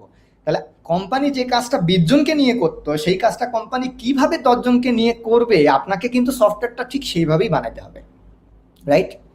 এবং ওই জায়গায় গিয়ে কোম্পানির প্রফিট এবং লস ক্যালকুলেশনটা করতে হবে যে এই সফটওয়্যারটা ইউজ করার কারণে আপনার দেখেন এই এমপ্লয়ির কর্মদক্ষতা এত % বেড়ে যাবে, বা এই এমপ্লয়ি আপনার আগে 5টা ফাইল হ্যান্ডেল করতে পারতো এখন এই সফটওয়্যারের কারণে 10টা ফাইল হ্যান্ডেল করতে পারবে।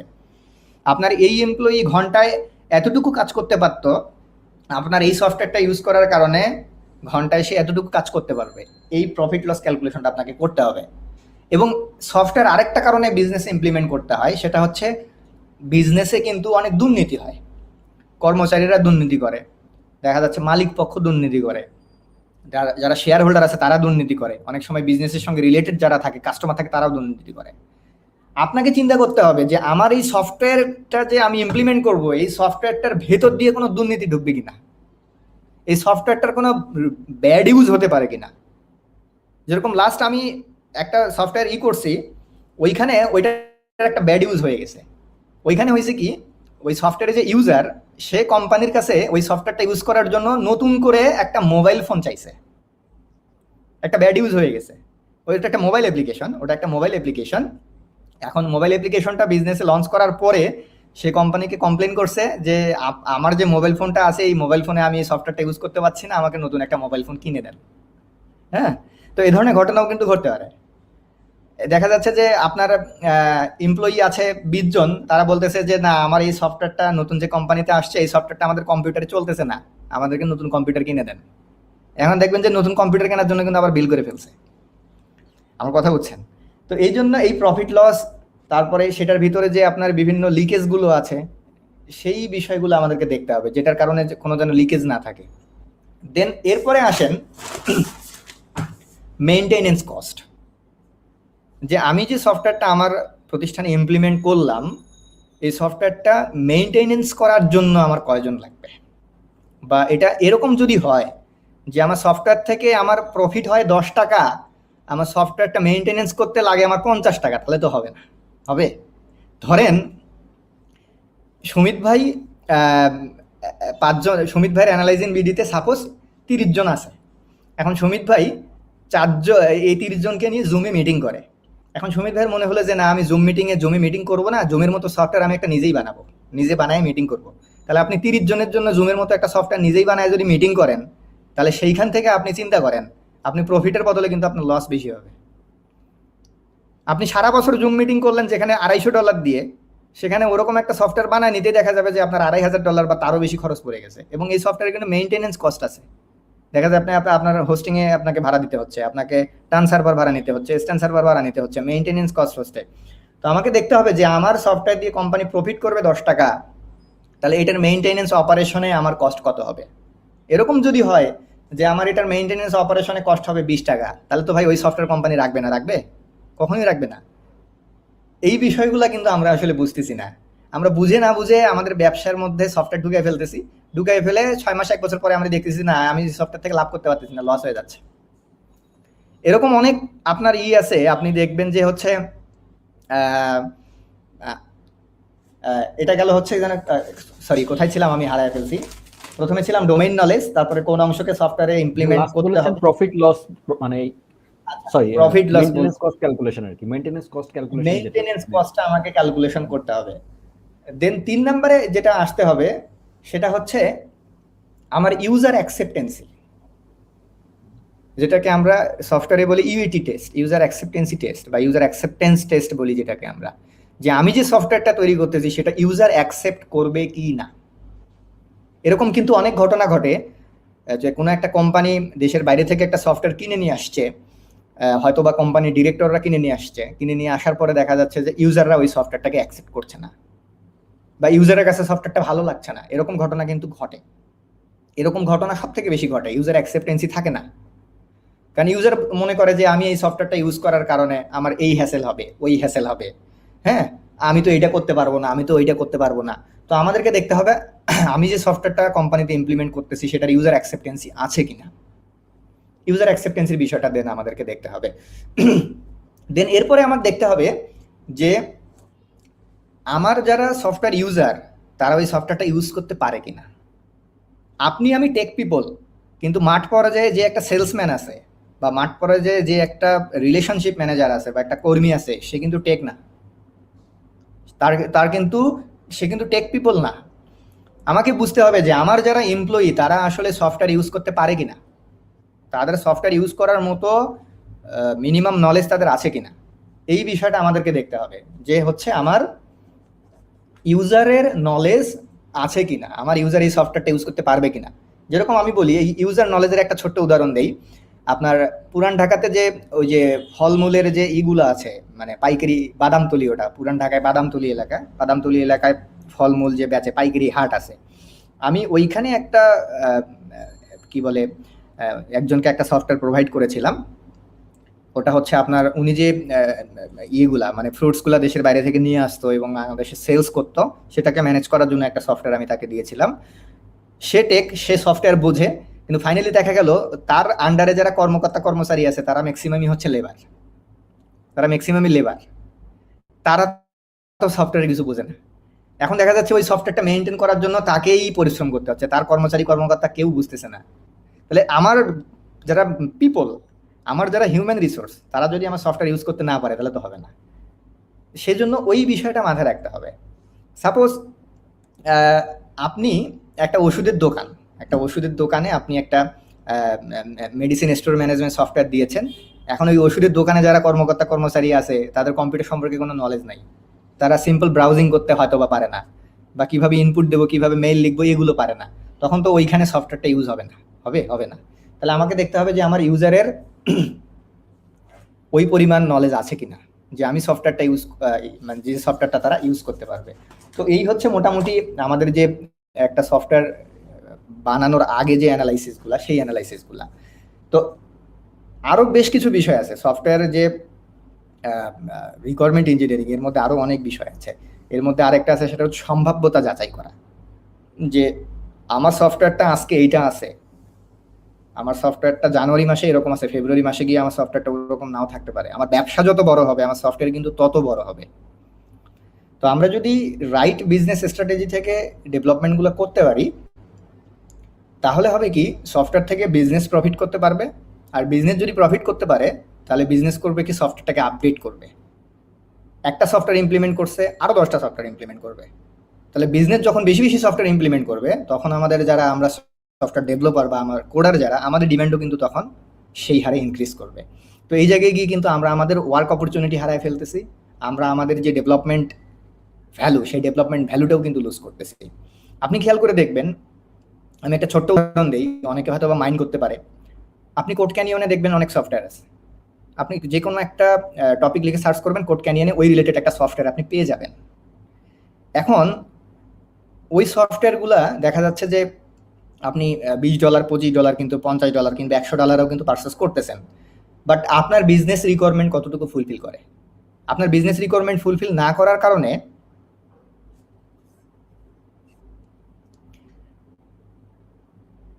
হ্যাঁ শোনা যাচ্ছে কি সুমিত ভাই? হ্যাঁ হ্যাঁ, শোনা যাচ্ছে ভাই। আচ্ছা, দেখবেন আপনার সাপোজ আপনি একটা লোন ম্যানেজমেন্টের সফটওয়্যার আপনি কোড ক্যানিয়নে সাপোজ আপনি $50 কিনলেন, হ্যাঁ, কিন্তু আপনি ওটা দেখবেন আপনার বিজনেস রিকোয়ারমেন্ট ফুলফিল করে না। আবার একটা লোন ম্যানেজমেন্ট সফটওয়্যার যেটা আপনার বিজনেস রিকোয়ারমেন্ট ফুলফিল করে, আপনি সেটার দাম দেখবেন যে সেটা $50 না, সেটার দাম হয়তো বা $5 লাখ। তো ঘটনা হচ্ছে এই যে সফটওয়্যারের যে ভ্যালুয়েশনটা, এই সফটওয়্যার ভ্যালুয়েশনটাও কিন্তু বিজনেস রিকোয়ারমেন্টের উপরে বেস করেই হচ্ছে। আপনি প্রত্যেকটা কর্পোরেট প্রতিষ্ঠান হিউম্যান রিসোর্স ম্যানেজমেন্ট, HR, পেরোলের অ্যাপ্লিকেশন ইউজ করে, আমরা জানি। আপনি কোড ক্যানিয়নে পেরোল বা হিউম্যান রিসোর্স ম্যানেজমেন্টের একটা সফটওয়্যার আপনি $100 কিনতে পারবেন। আবার হিউম্যান রিসোর্স পেরোলের একটা ভালো সফটওয়্যার ইন্ডিয়া থেকে যদি আপনি নিয়ে আসতে চান বা শ্রীলঙ্কা থেকে নিয়ে আসতে চান, আপনার কিন্তু সেখানে দেখা যাবে যে তার থেকে কয়েক লক্ষ গুণ বেশি কস্ট আপনাকে করতে হবে। কেন করতে হবে? কারণ ওই সফটওয়্যারটা আপনার বিজনেস রিকোয়ারমেন্ট ফুলফিল করে, আর কোড ক্যানিয়নে আপনি $100 যেটা পাচ্ছেন সেটা আপনার বিজনেস রিকোয়ারমেন্ট ফুলফিল করছে না। তো সফটওয়্যারের ভ্যালুয়েশনটা আসলে কোথায় থেকে হচ্ছে? বিজনেস রিকোয়ারমেন্ট থেকে হচ্ছে। ওই সফটওয়্যারটা কতটুকু বিজনেসের সাকসেস, সেখান থেকে হচ্ছে। তো এই জায়গায় গিয়ে আমাদের ইন্ডাস্ট্রি কিন্তু ভ্যালুয়েশন লুজ করতেছে, বিজনেস স্কোপ লুজ করতেছে, আমাদের যে ডেভেলপমেন্ট স্কোপ সেটাও কিন্তু আমরা লুজ করতেছি। তো যাই হোক, আমি অনেক কঠিন কঠিন কথা বলে ফেলছি। এখানে আমি বলবো যে জি জি হ্যাঁ, এখানে আসলে মানে কঠিন কথা না ভাই, কথাগুলো আসলে গুরুত্বপূর্ণ। কারণ আপনি তো আসলে বাংলাদেশে মানে কর্পোরেট ইন্ডাস্ট্রিতে অনেকদিন ধরে কাজ করছেন, আমি বুঝতে পারছি আপনার এক্সপিরিয়েন্সটা আপনি শেয়ার করছেন, কারণ আমি নিজেও এগুলো ফেস করছি, এটা আপনিও জানেন। তো আমরা মানে যেটা আমরা আমরা মানে আমিও দেখে এসেছি যে ওভারঅল যে কথাটা, আপনার কথা সামারি, সেটা হচ্ছে আমরা অনেকে মনে করতে পারে যে এত থিওরিটিক্যাল কথা জেনে কি লাভ, বা এরকম মনে হতে পারে। But at the end of the day ওই বিজনেস কথাটা আসলে খুব ইম্পর্টেন্ট। আমিও সবসময় বলে আসছি, অনেক বিগিনার হয়তো একটু মানে বিরক্ত হয় যে ফার্স্টে বিজনেসের কথা হ্যাঁ, বলে, বাট এটা আসলে মানে ব্যাপারটা কি, মানে প্রোগ্রামিং, আমরা সবসময় বলি যে প্রোগ্রামিং কিন্তু সবার জন্য না। এই কথাটা আমি খুব হার্শ করে বলি, আমাকে কারণে অনেকে খুব অপছন্দ করে, যে উনি খুব ডিমোটিভেট করে। হ্যাঁ, কিন্তু আমার কথাটা এবং হচ্ছে কি যে সেম হ্যাঁ, এটা রাইট, সম্ভবত আপনাকেও হয়তো ফেস করতে হয়। তো ওইটাই হচ্ছে আমি কথা ফেস ভাই, করি। আমরা ভালোর জন্যই বলি আসলে। কারণ যে কেউ যদি একটা মানে সবাইকে কিন্তু প্রোগ্রামার হতে হবে না। যেমন ভাইয়া যেটা বললেন যে রিকোয়ারমেন্ট অ্যানালাইসিস কিন্তু অনেক কোম্পানিতে আমি দেখেছি, বাইরের কিছু কোম্পানির সাথে কাজ করার মানে সুযোগ হয়েছে। তো আমি দেখেছি সবাই কিন্তু টেকনিক্যাল পারসনও না। হ্যাঁ, ওইখানে বিজনেস অ্যানালিস্ট যে সে হয়তো একজন টেকনিক্যাল পার্সনের সাথে কাজ করে টেকনিক্যাল রিকোয়ারমেন্টের সাথে বিজনেস রিকোয়ারমেন্টের একটা খাপ খাওয়াতে পারে। যেই সেই পারে তখনই সে কিন্তু একটা অন্য লেভেলে চলে যায়। কিন্তু একজন প্রোগ্রামার, যাকে সহজ বাংলা ভাষায় বাংলাদেশে যেটা বলা হয় সেটা হচ্ছে কামলা বলা হয়।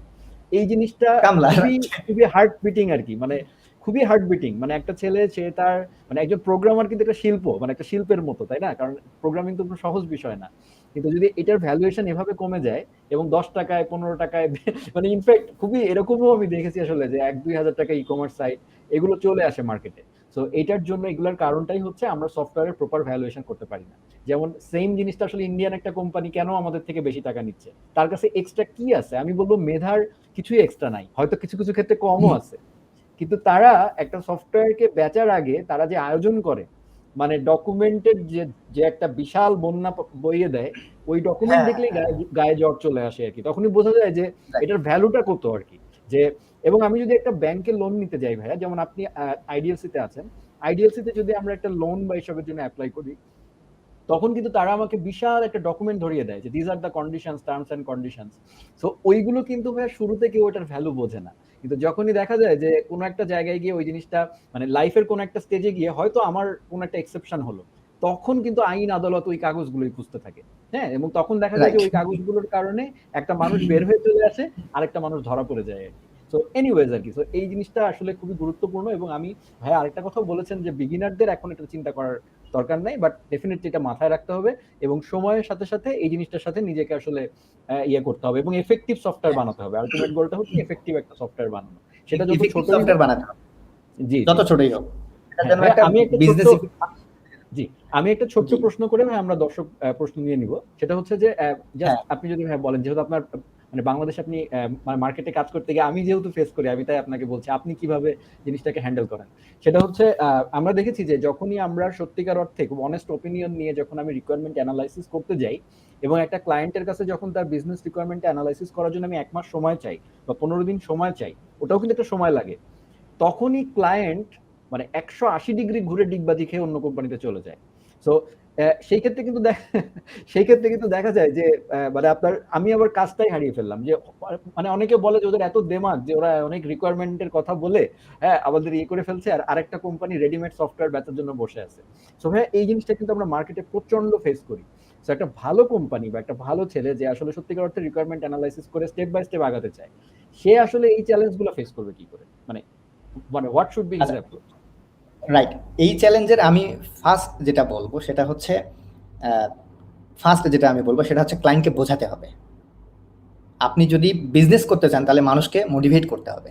ক্লায়েন্ট বুঝতেছে না, ক্লায়েন্টকে বোঝাতে হবে। আপনার ফার্স্ট কাজ হচ্ছে মোটিভেট করা। আপনি যদি ভালো মোটিভেটর হতে না পারেন, আপনি ভালো বিজনেসম্যান হতে পারবেন না। একদম এটা মানে একটা 100% ট্রু একটা বিষয়।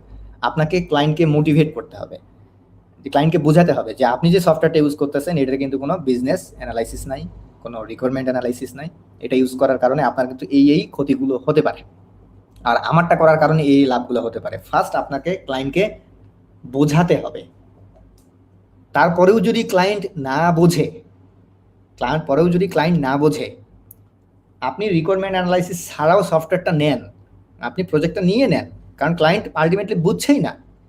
তখন আমার মনে হয় যে একটা সফটওয়্যার মানে শুধুমাত্র ওই ক্লায়েন্টের ফিউচার না, আপনারও ফিউচার।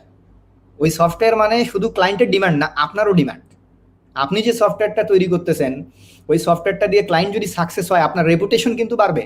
আপনার রেপুটেশন বাড়লে কিন্তু আপনার ভ্যালুয়েশনও বাড়বে। আপনি দরকার হলে ওই যে একটা মাস সময় আপনার ক্লায়েন্ট দিচ্ছে না, আপনি নিজে ওভারটাইম করে হলেও, যেহেতু ক্লায়েন্ট বুঝতেইছে না, আপনি বুঝাতেই পারতেছেন না এবং আপনাকে প্রজেক্টটা নিতে হবে, আপনি নিজের নিজ দায়িত্বে দরকার হলে সেই বিষয়গুলোকে হ্যান্ডেল করেন। দরকার হলে সেই দায়িত্বটা নিজের হাতে নেন, সেটা আপনার লসের খাতায় আপনি নিয়ে নেন। আপনার বিজনেস রিকোয়ারমেন্ট অ্যানালাইসিস করতে সাপোজ 1 মাস সময় লাগবে, ওই 1 মাসে আপনার একটা কস্ট আছে, আপনার প্রফিট থেকে সেই কস্টটা বাদ দিয়ে দেন, আপনি প্রফিটটা কম করেন। কিন্তু কি হবে ফাইনালি, আপনি এই যে বিজনেস রিকোয়ারমেন্ট করার জন্য যে কস্টিংটা, সেটা ক্লায়েন্ট আপনাকে দিচ্ছে না বা সময়টা আপনি দিচ্ছেন না, আপনি সেটা বাইরে থেকে আউটসোর্স করতেছেন বা আপনি সেটা ওভারটাইম করে সেটাকে ম্যানেজ করতেছেন। এই ম্যানেজ করার বেনিফিটটা কিন্তু ক্লায়েন্টের থেকে আপনি বেশি পাবেন। ক্লায়েন্টের থেকে আপনি বেশি পাবেন। আপনি কিভাবে বেশি পাবেন? কারণ আপনার ডিমান্ড বাড়বে, আপনার সফটওয়্যারের বিজনেস ভ্যালু বাড়বে। আমি কি বোঝাতে পেরেছি বিষয়টা? জি আমার মনে জি হয় ভাই। এই বিষয়গুলো আমাদেরকে এইভাবে ফেস করতে হবে।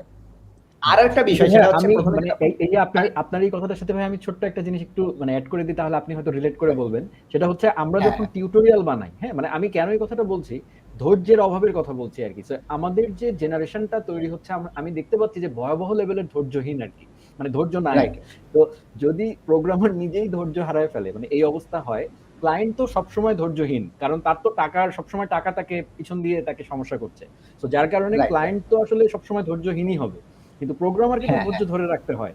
এবং আমরা ধৈর্য যেহেতু ধরে রাখতে হবে। বাংলাদেশে জি, এবং আমরা যেহেতু বাংলাদেশে জন্মগ্রহণ করেছি এবং এটা যেহেতু আইটিতে এখনো ওইভাবে ওয়ার্ল্ড স্ট্যান্ডার্ডে চলে যেতে পারেনি। যেমন আমি যদি ব্যাঙ্গালোরে যাই, তাহলে কিন্তু আজকে আমি আপনি বসে হয়তো এই কথা আমাদের বলতে হতো না। কিন্তু না। তারা অলরেডি স্ট্যান্ডার্ড ফলো করছে। বাট বাংলাদেশে এই স্ট্যান্ডার্ডটা কোনো একটা কারণে তৈরি হচ্ছে না এবং আমার কাছে মনে হচ্ছে ধৈর্যের অভাব। সো মানে মানে ওইটাই আমি আপনাকে বলতে চাচ্ছি ভাই, যে ফিউচার জেনারেশন যারা আসছে বা যারা নতুন লার্নার, তারা এখান থেকে এই শিক্ষাটাকে নিতে পারে কিনা, যে স্টেপ বাই স্টেপ যাও, ঠিক আছে, মানে ধরে ধরে এবং কোয়ালিটি জিনিস বানাও আর কি, এই কোয়ালিটি ব্যাপারটা। এবং আরেকটা জিনিস আপনাকে আমি বলি যে এখন আমাদের যারা ডেভেলপমেন্ট কমিউনিটি তারা করতেছে কি বিভিন্ন সময় বিভিন্ন ধরনের সফটওয়্যার বানাচ্ছে। কখনো ব্যাংকিং ফাইন্যান্স বানাচ্ছে, কখনো ই কমার্স বানাচ্ছে, কখনো সোশ্যাল কমিউনিকেশন সফটওয়্যার বানাচ্ছে, কখনো গেমস বানাচ্ছে, হরেক রকমের সফটওয়্যার বানাচ্ছে। এক এক সময় এক এক ক্যাটাগরি সফটওয়্যার বানাচ্ছে এবং এতে করে কিন্তু তাদের ডোমেইন নলেজ নষ্ট হচ্ছে। কারণ আপনি সুপারম্যান না, আপনি সুপারম্যান না, আপনার পৃথিবীর সব কিছু আপনি জানতে পারেন না। আপনি কখনো আপনি হচ্ছে ফিনান্সিয়াল অ্যাপ্লিকেশন বানাচ্ছেন, কখনো আপনি হচ্ছে সোশ্যাল অ্যাপ্লিকেশন বানাচ্ছেন, কখনো আপনি বিজনেস অ্যাপ্লিকেশন বানাচ্ছেন, কখনো বাইং হাউসের জন্য বানাচ্ছেন, কখনো গার্মেন্টসের জন্য বানাচ্ছেন। এতে করে হচ্ছে কি ডোমেইন নলেজ নষ্ট হচ্ছে। আপনাকে একটা নির্দিষ্ট ওয়ে ধরে আগাতে হবে, একটা নির্দিষ্ট ক্যাটাগরি সফটওয়্যার আপনাকে বানাতে হবে। আপনি যদি ফিনান্সিয়াল অ্যাপ্লিকেশন বানান তাহলে শুধু ফিনান্সিয়াল অ্যাপ্লিকেশনটাই আপনি বানান। আপনি যদি কমিউনিকেশন সফটওয়্যার বানান তাহলে শুধু কমিউনিকেশন সফটওয়্যারই আপনি বানান। তাহলে হবে কি আপনার কাজের কোয়ালিটিও বাড়বে, আপনার ডোমেইন নলেজও বাড়বে। আমাদের কিন্তু এই জিনিসটা হচ্ছে না। আমাদের যে বিভিন্ন রুট লেভেলে ছোটোখাটো সফটওয়্যার কোম্পানিগুলো আছে, এই সফটওয়্যার কোম্পানিগুলোতে দেখা যাবে যে অ্যাট এ টাইম 10টা প্রজেক্ট যদি রান হয়, 10টা প্রজেক্ট দেখা যাবে 10 রকম, 10টা প্রজেক্ট দেখা যাবে 10 রকম ক্যাটাগরির। এতে করে হচ্ছে কি ওই সফটওয়্যার কোম্পানির কোনো একটা স্পেসিফিক বিষয়ে ডোমেইন নলেজ কমে যাচ্ছে, কোনো একটা স্পেসিফিক বিষয়ে দক্ষতাও কমে যাচ্ছে। আপনি কিন্তু এই বিষয়টা দেশের বাইরে দেখতে পাবেন না। দেশের বাইরে দেখবেন কোনো একটা সফটওয়্যার কোম্পানি একটা স্পেসিফিক ক্যাটাগরি ধরে আছে, সে শুধু ওই ক্যাটাগরি সফটওয়্যারই বানাচ্ছে, ওই ক্যাটাগরির এক্সপার্ট লোকজনই শুধু সেখানে আছে এবং ওই ক্যাটাগরির এক্সপার্ট লোকজনকেই সে শুধুমাত্র রিক্রুট করতেছে। আমাদের দেশে কিন্তু এটা হচ্ছে না। এই প্র্যাকটিসে আমাদেরকে যেতে হবে, তাছাড়া তো আমরা কোয়ালিটি প্রোডাক্ট দিতে পারবো না। আমাদের এক্স্যাক্টলি। হয়ে গেছে কি হরেক হরেক হরেক মাল হয়ে গেছে। বিষয়টা এরকম যে হরেক মাল হয়ে গেছে। হরেক মানে মাল ওইটা করলে মনে তো হয় আসলে আপনার হচ্ছে কি, মানে পরিবেশ পরিস্থিতিটা চেঞ্জ হচ্ছে না, তো পরিবেশ কারণ পরিস্থিতি। যেহেতু আমাদের দুই পাশেই ধৈর্যের অভাব, সো আমরা সবাই আসলে রেস লাগিয়েছি আর কি, যে রাইট। কে আসলে কম্পিটিশন করে কার কাজ নিয়ে যাবে, এবং কাজ নিতে নিতেই মানে ডেভেলপমেন্ট টাইম ফ্রেমের অর্ধেক চলে যায়। হ্যাঁ, হ্যাঁ, তারপরে আবার একটু রিল্যাক্স করতে গিয়ে আরো চলে যায়, গিয়ে অল্প কয়েকদিন অবশিষ্ট থাকে, ওই দিনকে একটা মানে ওই অল্প সময় খুবই জগা খিচুড়ি মার্কা একটা সফটওয়্যার তৈরি হয়, এবং at the end of the day client বলে কি বাংলাদেশের সফটওয়্যার ভালো না, লেটস গো ভালো। আউটসাইড, ঠিক আছে, যে বাইরে থেকে নিয়ে আসি আর কি, যার এবং কারণে হচ্ছে বাংলাদেশ। ডেফিনেটলি হ্যাঁ ডেফিনেটলি এটা হচ্ছে বাংলাদেশের অনেক কর্পোরেট প্রতিষ্ঠানের যে কোর সিস্টেমগুলো আছে সেই কোর সিস্টেমগুলো একটাও বাংলাদেশের না, জি একটাও বাংলাদেশের না। ম্যাক্সিমাম গুলো ইন্ডিয়া থেকে নিয়ে আসা, অস্ট্রেলিয়া থেকে নিয়ে আসা, ইউএস এর কিছু সফটওয়্যার আছে যেগুলো কোর সিস্টেম। সেই কোর সিস্টেম গুলোতে বড় বড় যারা কর্পোরেট হাউস আছে তারা বাংলাদেশি কোম্পানির উপরে, কিছু কিছু কোম্পানির উপরে অবশ্যই আস্থা আছে, কারণ বাংলাদেশে ভালো সফটওয়্যার কোম্পানিও আছে, বাট ম্যাক্সিমাম সফটওয়্যার কোম্পানির উপরে তাদের আস্থা নাই। তাদের সফটওয়্যারটাতে তারা নিবে, তাদের এই কনফিডেন্সটাই নাই, এই কনফিডেন্সটাই গ্রো করতে এক্স্যাক্টলি, পারতেছি না আস্থা আমরা। নাই, আস্থা নাই, কারণ হচ্ছে আমরা ভ্যালু তৈরি করতে পারছি না, আমরা আমাদের কথা গুরুত্ব দেওয়ার মতো যে একটা ওয়েট প্রয়োজন হয়, যে হ্যাঁ এই রাইট, কোম্পানি বলছে, যেমন আজকে যদি মাইক্রোসফট একটা কিছু বলে কোনো ক্লায়েন্টকে, ক্লায়েন্ট বলবে আরে রাইট, আমরা তো বেশি জানি, আমি কি একটু কম জানি। তো ওই জিনিসটা, রাইট। ওই ব্যাপারটা আসলে আনতে হবে আর কি। তো ভাইয়া আমি ওই কোশ্চেন বিষয়টা। নেওয়া শুরু করব। জি, প্লিজ ভাই বলেন। হ্যাঁ, রাইট কোশ্চেন, অবশ্যই কোশ্চেনে যান, কোনো সমস্যা নেই। আচ্ছা, ভাইয়া প্রথমে একটু টেকনিক্যাল প্রশ্ন করে ফেলেছে আর কি, সেটা হচ্ছে যে আচ্ছা, লারাভেলের সাথে রিয়াক্ট, যেহেতু আপনি এটা নিয়ে আসলে টিউটোরিয়াল দিয়েছেন, আমি যতটুকু জানি যে রাইট। লারাভেলের সাথে রিয়াক্ট অথবা ভিউজেএস নিয়ে একটু আলোচনা করবেন। অনেকে বলে লারাভেলের সাথে ভিউজেএস শিখতে, কিন্তু আমি পার্সোনালি পছন্দ করি লারাভেলের সাথে রিয়াক্ট জেএস। আমার প্রশ্নটা হচ্ছে চাকরির বাজারে প্রভাবটা কেমন হবে, বিশেষ করে লারাভেলের সাথে রিয়াক্ট জেএস। তো ভাইয়া যেহেতু নিজেও রিয়াক্ট জেএস নিয়ে কাজ করেন, তো যদি আপনি একটু বাংলাদেশের পার্সপেক্টিভে একটু বলতেন যে চাকরির ক্ষেত্রে আচ্ছা, কি অবস্থা। আমি এখানে একটা জিনিস ক্লিয়ার করি। আমাকে প্রথমে বুঝতে হবে যে রিয়াক্ট হচ্ছে ক্লায়েন্ট সাইড টেকনোলজি, রিয়াক্ট কিন্তু কোনো সার্ভার সাইড টেকনোলজি না। রিয়াক্ট হচ্ছে একটা ক্লায়েন্ট সাইড টেকনোলজি। বিষয়টা এরকম যে আপনি আলু ভর্তা দিয়েও ভাত খাইতে পারেন, আপনি ডাল দিয়েও ভাত খাইতে পারেন, আপনি মাংস দিয়েও ভাত খেতে পারেন। তো রিয়েক্ট যেহেতু একটা ক্লায়েন্ট সাইড টেকনোলজি, সুতরাং এর সার্ভার সাইডে যে কোনো কিছু থাকতে পারে। এর সার্ভার সাইটে নোড.জেএস থাকতে পারে, এর সার্ভার সাইটে এক্সপ্রেস.জেএস থাকতে পারে, এর সার্ভার সাইটে লারাবেল থাকতে পারে, কোডিংনেটও থাকতে পারে, ডটনেট থাকতে পারে, জ্যাঙ্গো, হোয়াটএভার। এর সার্ভার সাইডে অনেক কিছুই থাকতে পারে। তো রিয়েক্ট যেহেতু ক্লায়েন্ট সাইড টেকনোলজি, সেহেতু এর সার্ভার সাইডে অনেক কিছু থাকতে পারে, এটার জন্য আমাদেরকে প্রস্তুত হতে হবে। এর পিছনে লারাবেলও থাকতে পারে, এর পিছনে ডটনেটও থাকতে পারে, এর পিছনে জ্যাঙ্গোও থাকতে পারে। সেটা নির্ভর করতেছে আসলে কোম্পানি টু কোম্পানি, সেটা ভ্যারি করতেছে, এনভায়রনমেন্ট টু এনভায়রনমেন্ট সেটা ভ্যারি করতেছে। অনেক কোম্পানি আছে শুধুমাত্র পিএইচপি নির্ভর, পিএইচপি লারাবেল নির্ভর। দেখা যাচ্ছে যে পিএইচপি লারাবেল তাদের কোর সিস্টেমে তারা ইউজ করে, তারা ওটা নিয়েই কাজ করে। তাহলে ওই ধরনের কোম্পানিতে যদি আপনি রিয়েক্ট নিয়ে কাজ করতে চান, তাহলে তো আপনি সেখানে দেখবেন যে রিয়েক্টের সাথে আপনাকে লারাবেলকে ইউজ করতেই হচ্ছে, কারণ তারা লারাবেলে ওই প্র্যাকটিসে তারা আছে। আপনি যদি বাংলাদেশের bank, non banking financial institution, তারপরে হচ্ছে বিভিন্ন যে মাইক্রো ফাইন্যান্সিয়াল ইনস্টিটিউশনগুলো আছে, টিভি চ্যানেলগুলো আছে, এদের কাছে যদি আপনি যান, এনারা কিন্তু ম্যাক্সিমাম ডটনেট ইউজ করে। তাহলে ওইখানে যদি আপনি রিয়েক্ট দিয়ে ক্লায়েন্ট সাইড ডেভেলপ করতে চান, তাহলে কিন্তু আপনাকে ডটনেটের সাথে কাজ করতে হবে। এখন আরো কিছু প্রতিষ্ঠান আছে এখন নিউ গ্রোয়িং নোড.জেএস ইউজ করতেছে, এক্সপ্রেস.জেএস ইউজ করতেছে, তখন কিন্তু আপনাকে নোড.জেএস, এক্সপ্রেস.জেএস ইউজ করতে হবে। তো রিয়েক্টের পিছনে আসলে লারাবেল থাকলে ভালো হবে না রিয়েক্ট কি বলে জ্যাঙ্গো থাকলে ভালো হবে, ডটনেট থাকলে ভালো হবে, এটা কোনো বিষয় না। কারণ রিয়েক্ট হচ্ছে একটা ক্লায়েন্ট অ্যাপ্লিকেশন টেকনোলজি। আপনি ক্লায়েন্ট অ্যাপ্লিকেশন বানাবেন ওটা দিয়ে, আর সার্ভার অ্যাপ্লিকেশন যেটা বা সার্ভার সাইড যেটা, সার্ভার সাইডে হোয়াটএভার যা খুশি সেটাই থাকতে পারে, কোনো প্রবলেম নাই। এটা গেল আমার 1 নম্বর উত্তর। আর 2 নম্বর উত্তর যেটা, সেটা হচ্ছে রিয়েক্ট.জেএস অথবা ভিউ.জেএস। রিয়েক্ট.জেএস অথবা চাকরির বাজারে কোনটার কি অবস্থা আর কি? চাকরির বাজারে কোনটা? এখন চাকরির বাজার কিন্তু দুইটারই আছে।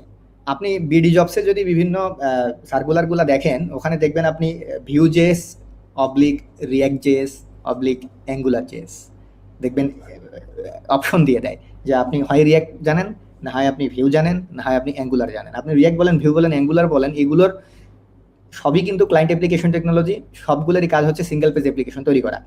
এখন আপনি রিয়েক্ট.জেএস শিখবেন না ভিউ.জেএস শিখবেন? তো আমার মনে হয় আপনি যদি রিয়েক্ট.জেএস জানেন, আপনার ভিউ.জেএস পারা উচিত। আর আপনি যদি ভিউ.জেএস জানেন, আপনার রিয়েক্ট.জেএসও পারা উচিত। কারণ দুটো একই বিষয়, একই জিনিস, দুটো একই বিষয়, দুটোর মধ্যে বিশাল কোনো বিস্তর পার্থক্য নাই।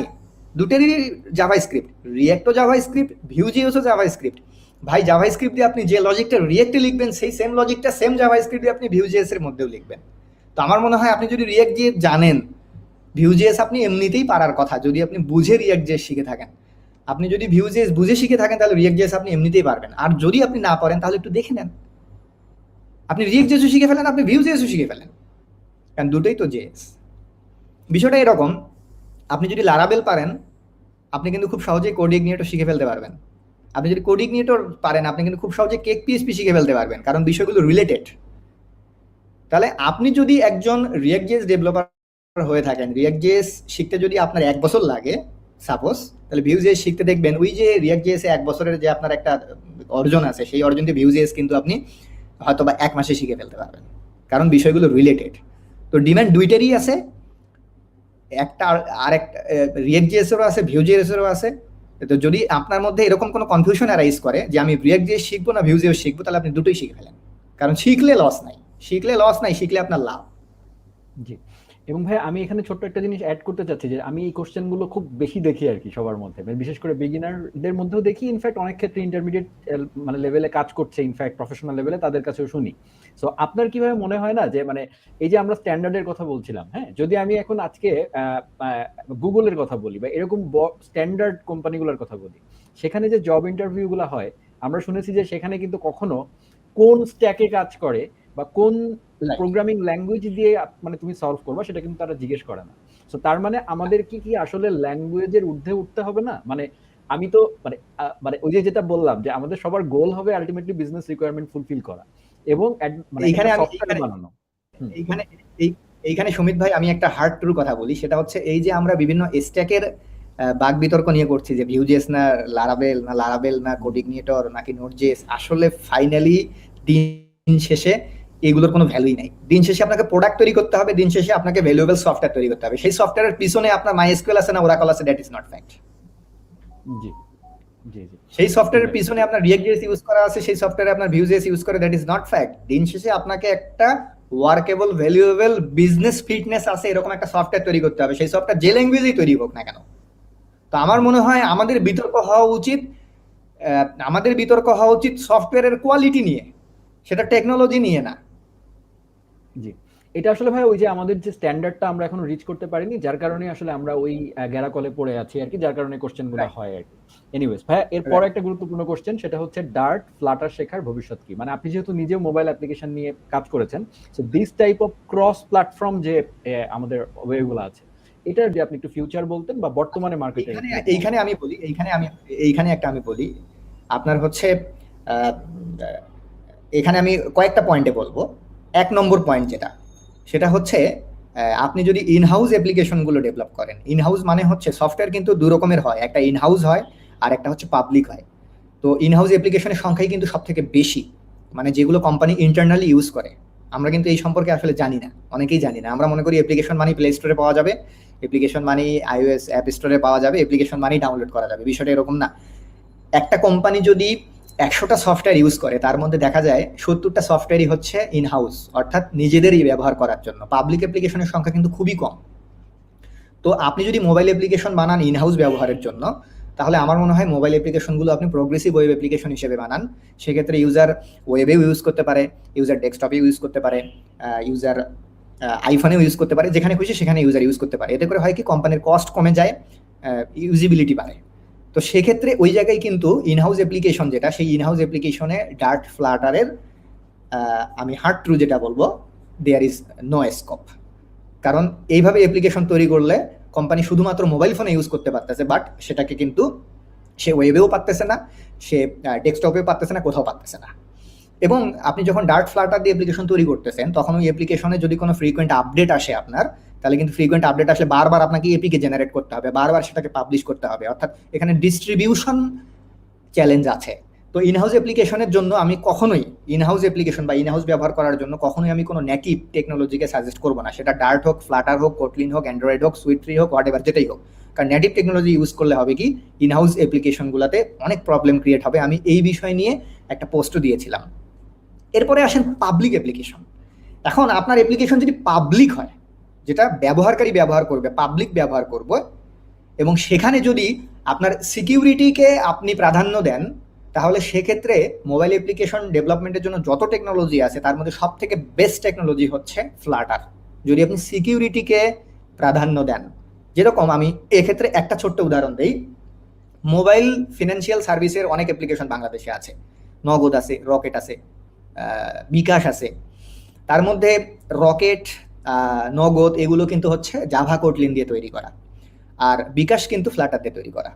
আমি যদি সিকিউরিটি অ্যাসপেক্টে আমি যদি বলি, তাহলে নগদ কিংবা রকেটের থেকে বিকাশের সিকিউরিটি অনেক অনেক হার্ড, শুধুমাত্র এই ফ্লাটার টেকনোলজি ইউজ করার কারণে।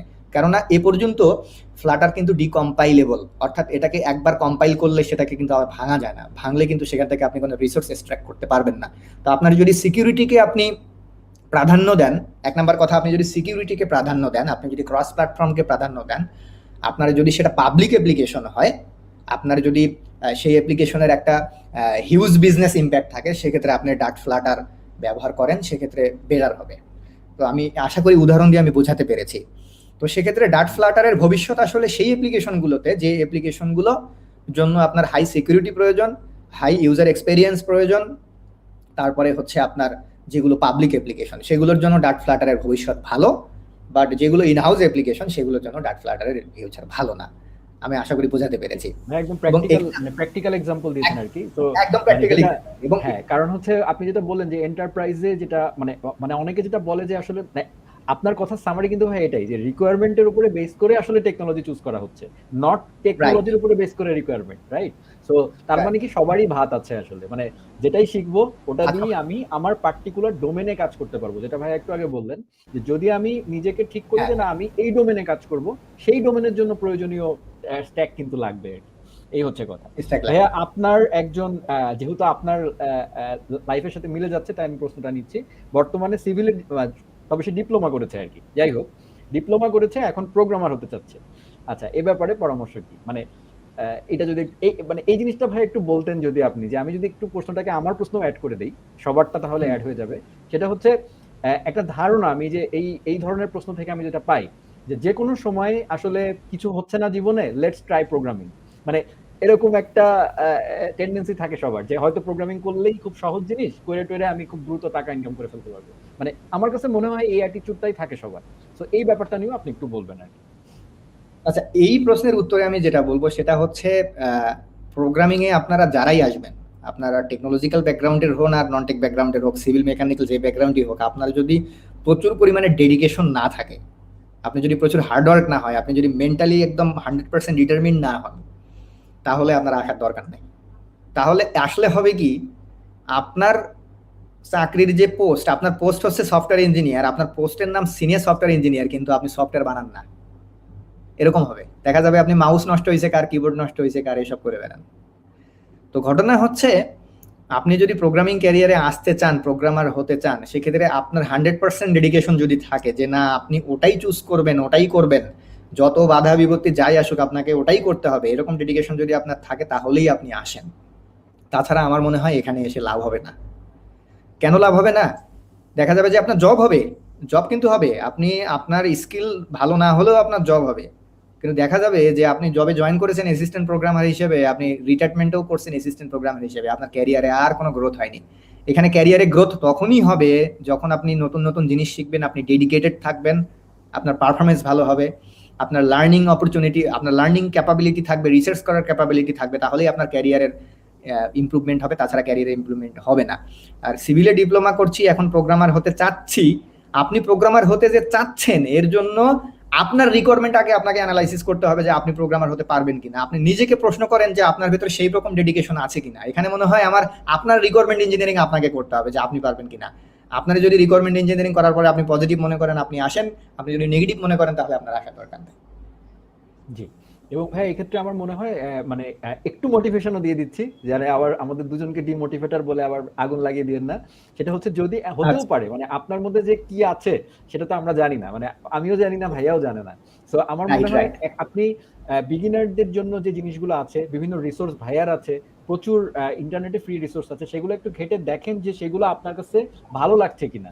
যদি রাইট। মানে মনে হয় যে আয় হায় কি হিব্রু মিব্রু লিখেছে, এগুলো তো আমার দ্বারা হবে না, আপনি বুঝে যাবেন, কিছুদিন কাজ করার পরেই বুঝে যাবেন যে এটা আপনার জন্য না, তখন আপনি চলে যান অন্য কিছু করেন। ওই যে আমি একটা কথা বললাম, নিজের রিকোয়ারমেন্ট ইঞ্জিনিয়ারিংটা নিজেকেই করতে হবে, নিজেকে ডিসকভার নিজেকেই করতে হবে। আপনি যদি ভাই নিজেকে ডিসকভার করতে না পারেন, আল্লাহ তাআলা কিন্তু সৃষ্টিকর্তা প্রত্যেকটা মানুষকে ইউনিক ভাবে সৃষ্টি করছে।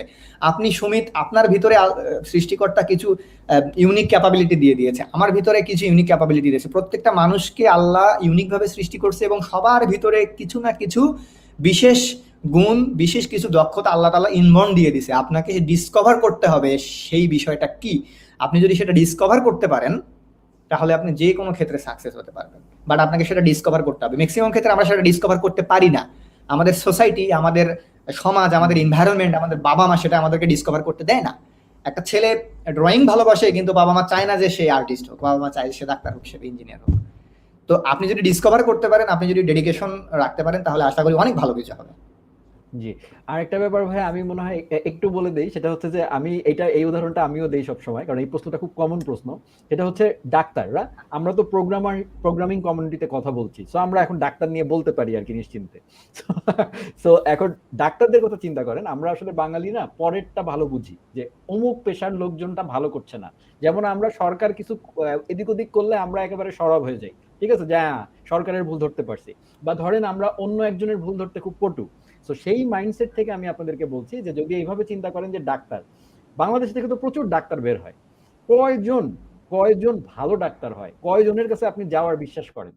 হ্যাঁ, আপনার তো মানে আমরা তো ডাক্তার চুজ করার সময় কিন্তু খুব সাবধানেই করি, তাই না? তো বিজনেসও কিন্তু আপনারা চুজ সফটওয়্যার করি, রাইট। ইঞ্জিনিয়ার, হ্যাঁ বিজনেসও কিন্তু আজকালকার দিনে সফটওয়্যার কোম্পানি চুজ করার সময় অনেক সাবধানে করে, এবং চুজ কাকে করবে সেইটা ঠিক করার জন্য একজন অ্যানালিস্ট থাকে তাদের, ঠিক আছে, যতটুকু আমি জানি ভালো রাইট কোম্পানিতে। রাইট। রাব্বিল ভাই বলতে পারবেন, কারণ অবশ্যই ভাইয়া যে কোম্পানিতে আছেন সেখানেও শিওর অবশ্যই। এরকম যে আছে। যে তো যে হ্যাঁ, যখন একটা সফটওয়্যারের পিছনে কোম্পানি যখন কোটি টাকা ইনভেস্ট করে, তখন কোন কোম্পানি সফটওয়্যারটা বানাবে, তাদের ব্যাকগ্রাউন্ড কি, তাদের কতটুকু সক্ষমতা আছে, তাদের একদম পার্সোনাল থেকে শুরু করে তাদের ইনস অ্যান্ড আউটস সব ব্যাকগ্রাউন্ড অ্যানালাইসিস করে তারপরেই কিন্তু সফটওয়্যার কোম্পানি চুজ করা হয়। এক ডাক্তারের মতো জি বিষয়টা একদম। জি ভাইয়া, আমি লাস্ট একটা কোশ্চেন নিচ্ছি, সেটা হচ্ছে একটু ইম্পর্টেন্ট কোশ্চেন ছিল। আচ্ছা, বর্তমানে অনেক কোম্পানি এমপ্লয়ি হায়ার করার সময় 2 বছর 3 বছরের ডিল করে, এটা কতটুকু ঠিক, এরকম কোম্পানিতে জয়েন করাটা কি ঠিক হবে কিনা, এটা ভাইয়া যদি একটু বলতেন। আচ্ছা, এখানে ডিল করার পিছনে আমি যে বিষয়টা এইখানে একটা বিষয় বলবো, সেটা হচ্ছে বিভিন্ন কোম্পানির ডিল করার পিছনে কারণটা হচ্ছে, যারা আমরা চাকরি করতে যাই তারা কিন্তু কোম্পানিটাকে অনেক সময় নিজের মনে করি না। দেখা যাচ্ছে যে 1 মাস চাকরি করলাম, 2 মাস চাকরি করলাম, 6 মাস চাকরি করে আমার কিছুটা স্কিল হয়ে গেল বা আমার পোর্টফোলিও কিছুটা ভারী হয়ে গেল, আমি ফুরুত করে দেখা গেল অন্য একটা কোম্পানিতে চলে গেলাম।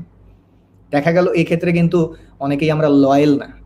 তো আপনি যখন একটা কোম্পানিতে জব করবেন বা একটা কোম্পানিতে জয়েন করবেন, তখন সেখানে কিন্তু আপনাকে লয়াল হতে হবে, সেই কোম্পানিকে কিছু একটা দিতে হবে আপনাকে। তো এই ধরনের লয়ালিটি আমাদের মাঝখানে না থাকার কারণে অনেক কোম্পানি কিন্তু এই যে 2 বছর 3 বছরের জন্য একদম দেখা যাচ্ছে যে চুক্তি করে নিচ্ছে বা ডিল করে নিচ্ছে। হ্যাঁ, যে 2 বছরের আগে তুমি জব ছাড়তে পারবা না, 3 বছরের আগে তুমি জব ছাড়তে পারবা না। এটা কিন্তু আসলে কোনো কোম্পানির দোষ দিয়ে লাভ নাই, এটা দোষ আমাদেরই, কারণ আমরা কোম্পানির প্রতি লয়াল না। তো আমি বলবো লয়াল না হওয়ার কারণে কোম্পানি যে এটা করছে, এটা আসলে কোম্পানি বাধ্য হয়েই করছে, কারণ কোম্পানি একটা প্রজেক্টের উপরে কোটি টাকা ইনভেস্ট করছে। আপনি সেখানে সেই প্রজেক্ট ছেড়ে 6 মাস 1 বছর পরে চাকরি ছেড়ে দিয়ে চলে গেছেন, তখন কোম্পানির ইনভেস্টমেন্ট কোথায় যাবে? তখন তো কোম্পানির লস হয়ে যাবে। আর এ ধরনের কোম্পানিতে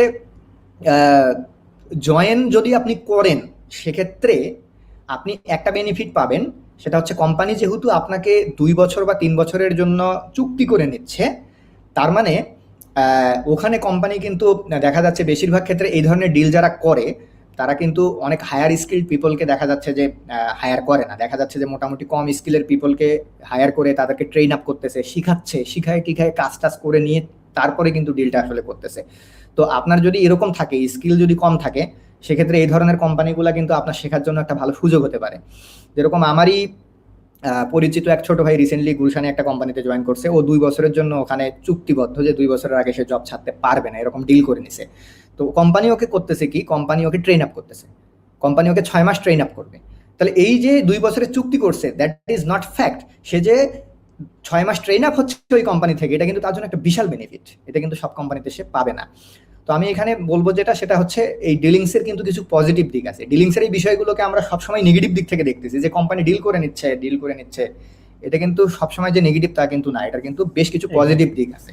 এক্স্যাক্টলি, যেমন আমি আমার কোম্পানির এক্সাম্পল যদি দেই, যে আমাদের একটা মাইক্রো ফাইন্যান্সের একটা প্রজেক্ট চলছে, তো সেটা প্রায় 2-2.5 বছর হয়ে গেছে অলরেডি।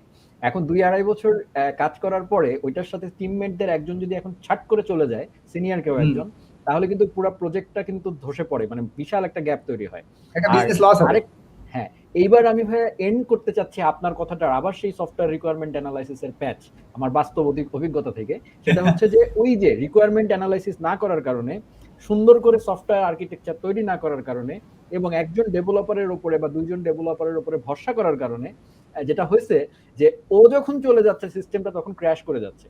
কিন্তু যখন আমরা গুগল বা এই ধরনের কোম্পানিতে যাব, সেখানে দিনে রাতে 24 ঘন্টা মানুষ চলে যায়, অর্থাৎ তাদের কিছু যায় আসে না, because they don't depend on developers, they depend on the system.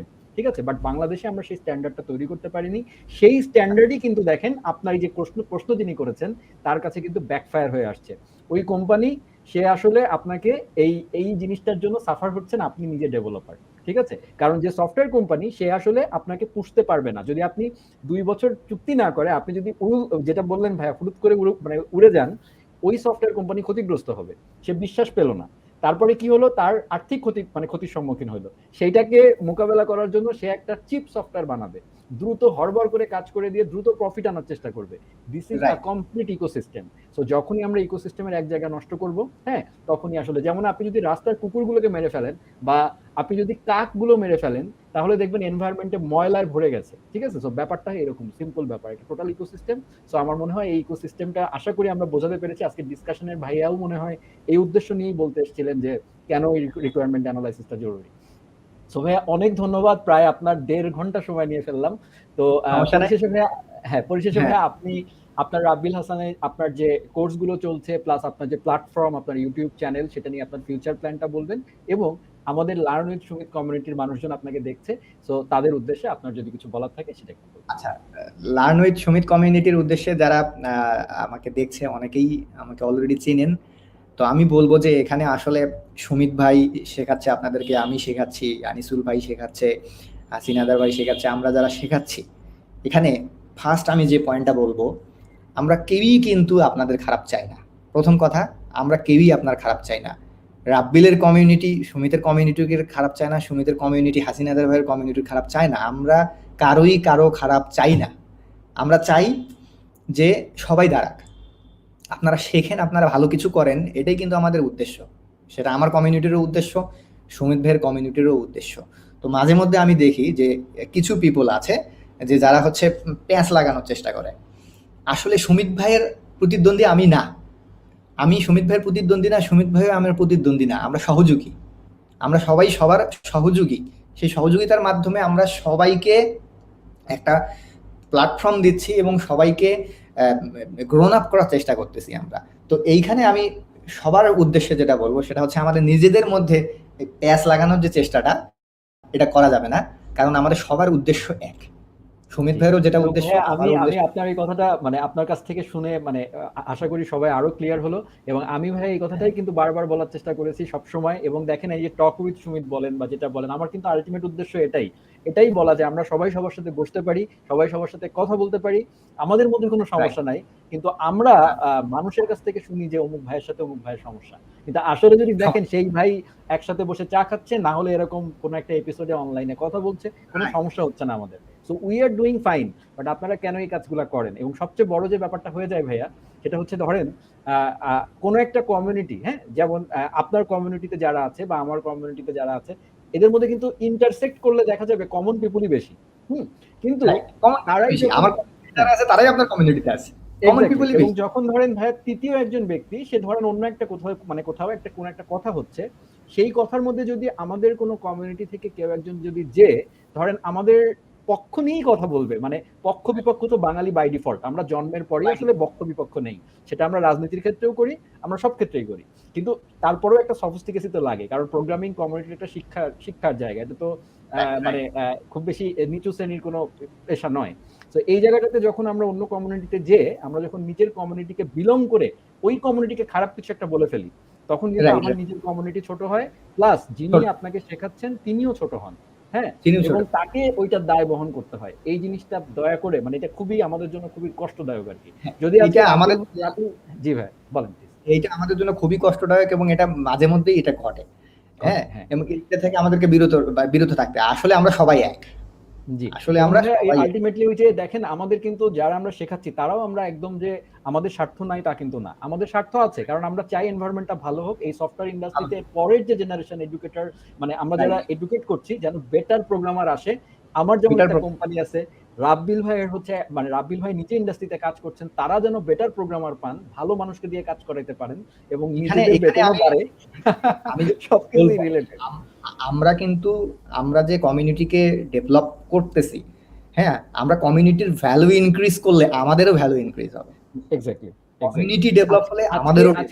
হ্যাঁ, আজকে যখন যে আজকে বাংলাদেশে একজন সিনিয়র সফটওয়্যার ইঞ্জিনিয়ার যে বেতন পায়, হ্যাঁ, আজকে আমি একবার একটা স্ট্যাটাস দিয়েছিলাম ভাইয়া, আমি জাস্ট আপনাকে এটা দিয়ে একটা উদাহরণ দিচ্ছি যে ওয়ার্ল্ড ওয়াইড মানে ইউএসএ তে একজন জাভাস্ক্রিপ্ট ডেভেলপারের ইয়ারলি এভারেজ স্যালারি, সেটা যখন আমি দিয়েছিলাম সেটাও অনেক বেশি, রাইট? সো সেটার সাথে বাংলাদেশের আমি একটা কম্প্যারিজন করেছিলাম। তো সেখানে বিজনেস ব্যাকগ্রাউন্ড বা অন্যান্য প্রোগ্রামিং সেক্টরের না, অন্য ব্যাকগ্রাউন্ডের যারা কর্পোরেট মানুষজন, তারা কমেন্ট করলেন যে এটা তো আপনি একটা অযৌক্তিক কথা বললেন, কারণ হচ্ছে বাংলাদেশের যে মানে লাইফস্টাইল বা বাংলাদেশের যে লাইফ কস্ট, বাইরের দেশে তো সেই লাইফ কস্ট না। মানে খেয়াল করেন যে মানুষ কিন্তু ভুল ধারণ, মানে এরকম করে একটা লজিক দিয়ে দেয়, কিন্তু যিনি বিজনেস ব্যাকগ্রাউন্ডের তিনি কিন্তু অনেক টাকা বেতন নিয়ে চলে যাচ্ছেন, তার ক্ষেত্রে কিন্তু এই রুলটা তিনি চুপ করে অ্যাভয়েড করে যাচ্ছেন। কিন্তু আমরা কিন্তু একটা শিল্পকে বিলং করি। আমি মনে করি বাংলাদেশে হুমায়ুন আহমেদ যিনি ছিলেন, তিনি একটা বই লিখলে বাংলাদেশে তিনি যে ভ্যালুয়েশন পাচ্ছেন, ইন্টেলেকচুয়াল ভ্যালু, সেটা পৃথিবীর সব জায়গায় সেম ভ্যালুয়েশন হওয়া উচিত। যদি সেটা হয় তাহলে আমরা বলবো যে আসলে আমরা প্রপার রেসপেক্টটা দিচ্ছি, রাইট? তো আমার মনে হয় এইভাবে চিন্তা করাটাই বেটার হবে সবার, এবং ওভারঅল সবাই মিলে কমিউনিটিকে গ্রো করাটাই বেটার হবে প্রত্যেকে নিজ নিজ জায়গা থেকে। হ্যাঁ, হেলদি কম্পিটিশন আসতে পারে। যেমন যদি আমি ব্যবসায়িক দিক থেকে বলি, রাব্বিল ভাইয়ের কোর্স আছে, উনি পেইড কোর্স করাচ্ছেন, এরকম আরো ভাইয়ারা আছে, তারাও কিন্তু প্রত্যেকে পেইড কোর্স করাচ্ছেন। পেইড কোর্সে আমরা কি করি? পেইড কোর্সে আমরা সাপোর্ট দেই, এক্সট্রা কেয়ার দেই, আমাদের সময়টুকুকে আমরা বিক্রি করি, আর কিছুই না। জ্ঞান হয়তো রাইট। রাব্বিল ভাইও ফ্রি চ্যানেলে দিচ্ছেন, আমিও দিচ্ছি, হ্যাঁ, কিন্তু রাব্বিল ভাই আবার যখন পেইড কোর্স করছেন তখন তিনি তার সারাদিন পরিশ্রম করে আসার পর রাত্রে যখন বসছেন ওই সময়টুকু তার পরিবারকে না দিয়ে আপনাদেরকে দিচ্ছেন, বিনিময়ে উনি একটা পারিশ্রমিক নিচ্ছেন, এটা তো কোনো অন্যায় না। এবং এটা তো সবচেয়ে বড় কোনো কথা জি, এবং ভাইয়া আপনার স্টুডেন্টরাই কিন্তু একদিন এই এডটেক ইন্ডাস্ট্রির কে বলবে যে রাব্বিল ভাই নামে অমুক একজন ছিলেন বহুতকাল পরে, কিন্তু তখন হয়তো রাব্বিল ভাইও থাকবেন না, সুমিত ভাইও থাকবেন না, যেরকম কাজী রাইট। নজরুলের ক্ষেত্রে হয়েছিল আর কি। জীবিত অবস্থায় কোনোদিন সম্মান পান নাই, মরে যাওয়ার পরে উনি অনেক বড় কিছু হয়ে গেছেন। এখানে এই এখানে আমি কাজটা বলি মিস করবেন না। এখানে আমি বলি আপনার সফটওয়্যার ইঞ্জিনিয়ারিং কিন্তু আসলে একটা স্পেশালাইজড স্কিল। স্পেশালাইজড স্কিল আমি এই কারণে বলতেছি, কারণ শুধুমাত্র বই পুস্তক পড়ে কিন্তু এই জিনিস শেখা যায় না।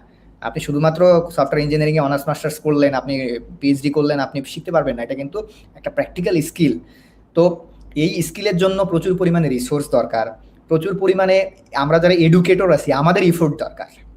এখন শুধু যদি আমরা ফ্রি ইফোর্টই দিয়ে যাই, আমি ধরেন শুধু ফ্রি ইফোর্টই দিয়ে গেলাম, সেক্ষেত্রে এটা কিন্তু সারা জীবন আমি আমি সেটাকে বিয়ার করতে পারবো না। But I have family, I have future. অনেকে মনে করে যে রাব্বিল ভাই পেইড টিউটোরিয়াল সিরিজ দিয়েছে মানে রাব্বিল ভাই বিশাল অন্যায় করে ফেলছে, কেন ফ্রি দেয়নি। এখন ঘটনা হচ্ছে আমার ফ্রি ইফোর্ট যতটুকু দেওয়ার আমি তো দিচ্ছি। আমি তো এমন না যে আমি ফ্রি টিউটোরিয়াল দিচ্ছি না, আমি ফ্রি টিউটোরিয়ালও দিচ্ছি, আমি পেইড টিউটোরিয়ালও দিচ্ছি। এখন ঘটনা হচ্ছে আপনারা কি চান যে আমি হাজী মোহাম্মদ মহসিন হই, আমি দানবীর হই, আমি কি মৌলানা ভাসানী, বা সেটা হওয়া কি আমার পক্ষে এই যুগে? হাজী মোহাম্মদ মহসিন হতে পেরেছেন কারণ তিনি প্রিভিলেজড ছিলেন, তার আর্থিক রাইট, সমস্যা ছিল না।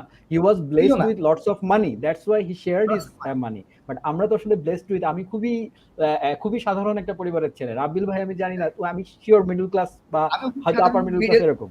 হ্যাঁ, সো লোয়ার মিডল আমরা ক্লাসের তাহলে ছেলে আমি। Exactly, right. সো আমরা তাহলে ভাইয়া স্বাভাবিক ব্যাপার, যেটা তো করবেই, আর সবচেয়ে বড় কথা সবাই মিলে ইন্ডাস্ট্রিটা বড় হবে। এবং যখন রাইট। আপনারা এডটেক ইন্ডাস্ট্রি বিলং করবেন, আপনাদের মধ্যে অনেকে হয়তো এডুকেটর হবেন। যখন আপনি এখন এডুকেটর আপনি হবেন, আপনি হ্যাঁ, এখন চিন্তা করে দেখেন, আপনি যদি ফার্ম গেটে যান দেখবেন যে কোচিং সেন্টার, হাজার হাজার কোচিং সেন্টার। হ্যাঁ, এই যে কোচিং সেন্টার ইন্ডাস্ট্রিটা কিন্তু এটা কিন্তু একটা, এটার পজিটিভ দিকও আছে, নেগেটিভ দিকও আছে। কিন্তু এই যে কোচিং সেন্টারে আপনি যখন হাজার হাজার টাকা দিয়ে আমি কোর্স করতেছি, তখন কিন্তু এই প্রশ্নটা আসতেছে না যে কোচিং সেন্টার কেন আমাকে ফ্রি শেখাচ্ছে না। আপনি যখন স্কুলে বেতন দিচ্ছেন তখন কিন্তু আপনার ভেতরে এই প্রশ্নটা আসতেছে না আপনি স্কুলে কেন বেতন দিচ্ছেন। আপনি লক্ষ লক্ষ টাকা খরচ করে প্রাইভেট ইউনিভার্সিটিতে পড়তেছেন, তখন কিন্তু আপনি এজন্য কখনোই মন খারাপ করতেছেন না যে আপনি প্রাইভেট ইউনিভার্সিটিকে কেন টাকা দিচ্ছেন, তারা কেন ফ্রি পড়াচ্ছে না। তাহলে আমরা এক্স্যাক্টলি, মানে যখন একটা একটার সাথে জড়িত আর কি। হ্যাঁ, যখন আমরা প্রায় পেইড টিউটোরিয়াল সিরিজ দিচ্ছি তখন কিন্তু এই প্রশ্নটা আসতেছে। অনেকে কিন্তু এই বিষয়টা অপছন্দ করে যে ভাই ব্যবসা করতেছে। আমি ব্যবসা করতেছি, রাইট, আমি ব্যবসা করতেছি, কার জন্য ব্যবসা করতেছি? আপনার ডেভেলপমেন্টের জন্য ব্যবসা করতেছি। আমি যে টিউটোরিয়াল সেল করতেছি, this is a business, right? এটা একটা বিজনেস। এখন আমি যে বিজনেসটা করতেছি, এই বিজনেসটার কারণে কি হচ্ছে? আপনার স্কিল ডেভেলপ হচ্ছে। একটা সময় আমাদের যে এই যে একটা সময় কিন্তু বাংলাদেশে পেইড টিউটোরিয়াল কালচারটাই ছিল না। আপনি যদি একদম অনেক আগের কথা চিন্তা করেন, পেইড টিউটোরিয়াল কালচারটাই ছিল না। এই কালচারটা কিন্তু এখন ধীরে ধীরে গ্রো আপ হচ্ছে, এবং এই কালচারটা যত তৈরি হবে, যারা এক্সপেরিয়েন্সড পার্সন আছে, যারা হাইলি ভ্যালুয়েবল পার্সন আছে, তারা কিন্তু ধীরে ধীরে তখন এই এই যে টিউটোরিয়াল ইন্ডাস্ট্রি যেটা বা education industry, software education industry, তারাও কিন্তু ইনভলভ হবে। আজকে যে একটা চিফ টেকনিক্যাল অফিসার বা যে একটা খুবই ব্যস্ত সফটওয়্যার ইঞ্জিনিয়ার, সে কিন্তু ফ্রিতে এসে হাজার হাজার টিউটোরিয়াল বানানোর মতো সময় তার নাই। জি, কারণ তার হাতে প্রজেক্ট আছে, তার ফ্যামিলি আছে, তার এমপ্লয়ি আছে। বাট সে যখন সেটার বিনিময়ে একটা অনারিয়াম নিচ্ছে, তখন কিন্তু সে সেই ইফোর্টটা সেখানে দিতে পারছে। জি। এবং ভাইয়া একজন সিটিও লেভেলের একজন মানুষ, তিনি যদি তার জবের যে এক্সপিরিয়েন্স, তিনি যে এক্সপিরিয়েন্স গ্যাদার করেছেন সেটা বই পড়ে হ্যাঁ, অর্জন করা সম্ভব না, এটা তো কেউ সম্ভব না, মানে এটা তো অস্বীকার করা যাবে না। সো অস্বীকার তিনি করা যদি যাবে না। তার ওই জবটার থেকে বেটার রেমুনারেশন যদি এডুকেশন দিয়ে পান, তাতে তিনি যদি তার ওই সিটিও পেশাটা ছেড়ে দিয়ে টোটালি ফুল টাইম এডুকেটর হয়ে যান, তাহলে এই কমিউনিটির কত বড় উন্নতি হবে সেটা তাহলে আপনারা কত চিন্তা কত করে বড় দেখেছেন। উন্নতি হবে, কমিউনিটি হ্যাঁ, কি পরিমাণ তো শিখতে পারবে চিন্তা করেন। হ্যাঁ, তো এইভাবে চিন্তা করাটা মনে হয় বেটার হবে। এবং হ্যাঁ, তবে অবশ্যই যারা কমিটমেন্ট রাখছেন না বা যারা ধরেন কোয়ালিটি মানে ভুল শেখাচ্ছেন, এ ধরনের ব্যাপারগুলো আলাদা। হ্যাঁ, তো এই ধরনের খারাপকে দিয়ে ভালোকে জাজ করা তো কখনোই উচিত না, কারণ কাজ ভালো করা মন্দ সম্ভব। সমাজে থাকবেই। ঠিক আছে, তো তো এটাই আমার মনে হয় এভাবে চিন্তা করা উচিত। হ্যাঁ, এবং আমিও ভাই ব্যক্তিগতভাবে যারা পেইড টিউটোরিয়াল বানাচ্ছে, আমি নিজে ফ্রি টিউটোরিয়াল বানাই, কিন্তু আমি নিজে কখনো মনে করি না যে ওই ভাইয়া ফ্রি টিউটোরিয়াল বানায় না, তার সাথে আমি কথা বলবো না। এইরকম মাইন্ডসেটটা আমার মনে হয় থাকা উচিত না, এবং সবারই আসলে সব ধরনের। এখানে একটা জিনিস আপনি খেয়াল করে দেখেন যে আমি ফুল টাইম জব করে ফ্যামিলিকে সময় দিয়েও প্রায় গত 3 বছরে আমি নিয়ার অ্যাবাউট 2000 টিউটোরিয়াল বানাইছি। এটা যদি পুরাটাই ফ্রি অফ কস্টে হতো, এটা আমার পক্ষে বিয়ার করা আসলেই পসিবল ছিল না। কারণ একটা টিউটোরিয়াল যখন আমি বাল্ক প্রোডাকশনে যাচ্ছি, আমি কিন্তু টিউটোরিয়ালের বাল্ক প্রোডাকশন করি, একবার টেবিলে বসে দেখা যাচ্ছে আমি যতগুলো লেকচার দিচ্ছি সবগুলো মিলিয়ে আপনার 25-30টা টিউটোরিয়াল আমি এক বসায় শেষ করে ফেলতেছি। তাহলে আমি যখন একটা টিউটোরিয়ালের বাল্ক প্রোডাকশন করতেছি, আমার কিন্তু সেখানে লোক লাগে। আমার কি টিউটোরিয়াল আমি বানাবো, আমার কোন টপিক্সের পরে কোন টপিক হবে, এটার জন্য আমার লোক আছে, তাকে আমাকে স্যালারি দিতে হয়। তারপরে আমার যে পাওয়ার পয়েন্ট প্রেজেন্টেশন গুলো তৈরি করে তার জন্য লোক আছে, তাকে আমাকে স্যালারি দিতে হয়। আমার ফোন কল রিসিভ করে, তাকে আমাকে স্যালারি দিতে হয়। আমার ভিডিও এডিটর আছে, আমার ভিডিও এডিটরকে স্যালারি দিতে হয়। তাহলে আমি কি করব? সবাইকে স্যালারি দিয়ে আমি ফ্রি টিউটোরিয়াল বানাবো? আর আমি যদি সবাইকে স্যালারি দিয়ে ফ্রি টিউটোরিয়াল বানাই, তাহলে সারা জীবন কি আমি ইভেলের মতো এরকম লস বিজনেস করবো নাকি? যে আমি হাজার হাজার লক্ষ লক্ষ টাকা খরচ করে ফ্রি টিউটোরিয়াল বানালাম, তখন তো হলো না। এটা তো তখন আমি এফোর্ড করতে পারবো না। আপনি চিন্তা করেন, আজকে 10 মিনিট স্কুল কিন্তু অনেক এক্সপেরিয়েন্সড পার্সনকে নিয়ে এসে টিউটোরিয়াল কোর্স করাচ্ছে।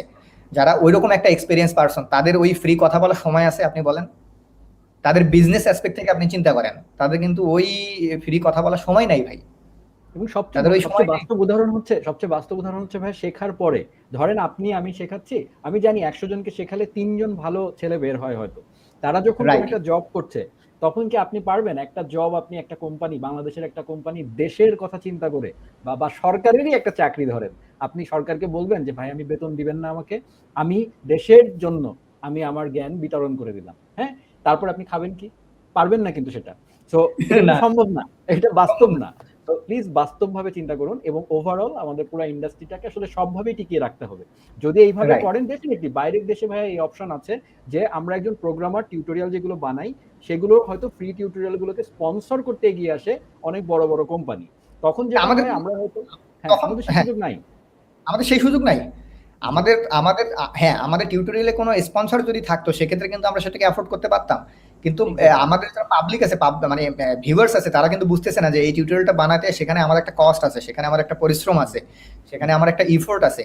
এখন আমি যদি টিউটোরিয়াল বানাইতে আমার সেই ইফোর্টটা দিয়ে সেখানে যদি বিনিময়ে আমি যদি সেখান থেকে কিছুই না পাই, সেক্ষেত্রে তো আমার জীবন আমি চালাতে পারবো না রে ভাই।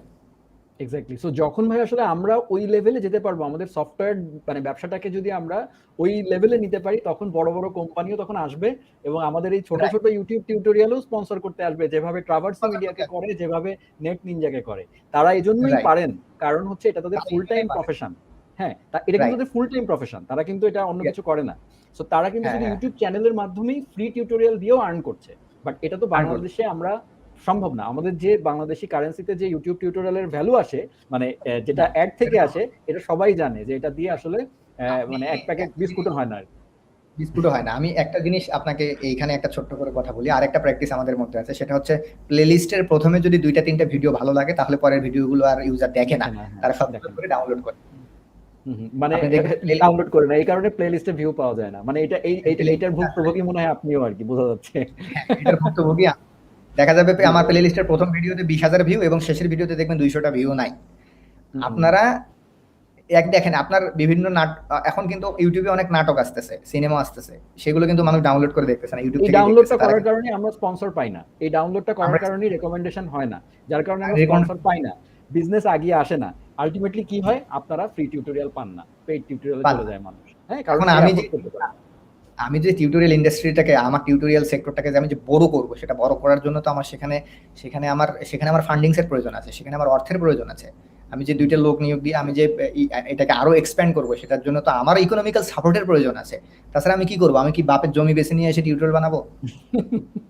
জি জি, ঠিক আছে ভাই, থ্যাংক ইউ সো মাচ। অনেক ইম্পর্টেন্ট কথা হইলো, এবং আশা করি এটা আমাদের এই ভিডিওটা থাকবে ফেসবুকে, এবং পরবর্তীতে আমাদের ইউটিউবেও থাকবে, এবং ভাইয়া যদি চান ভাইয়ের কমিউনিটিতে শেয়ার করতে পারেন। তো আশা করি আমরা যে ডিসকাশনগুলো করলাম, আপনারা যারা শুনেছেন তারা আশা করি ভুল বুঝবেন না, এবং সঠিকভাবে ভালো জিনিসটাই আসলে আমাদের কথা থেকে নেবেন, এবং আমরা সবাই ভালোই চাই।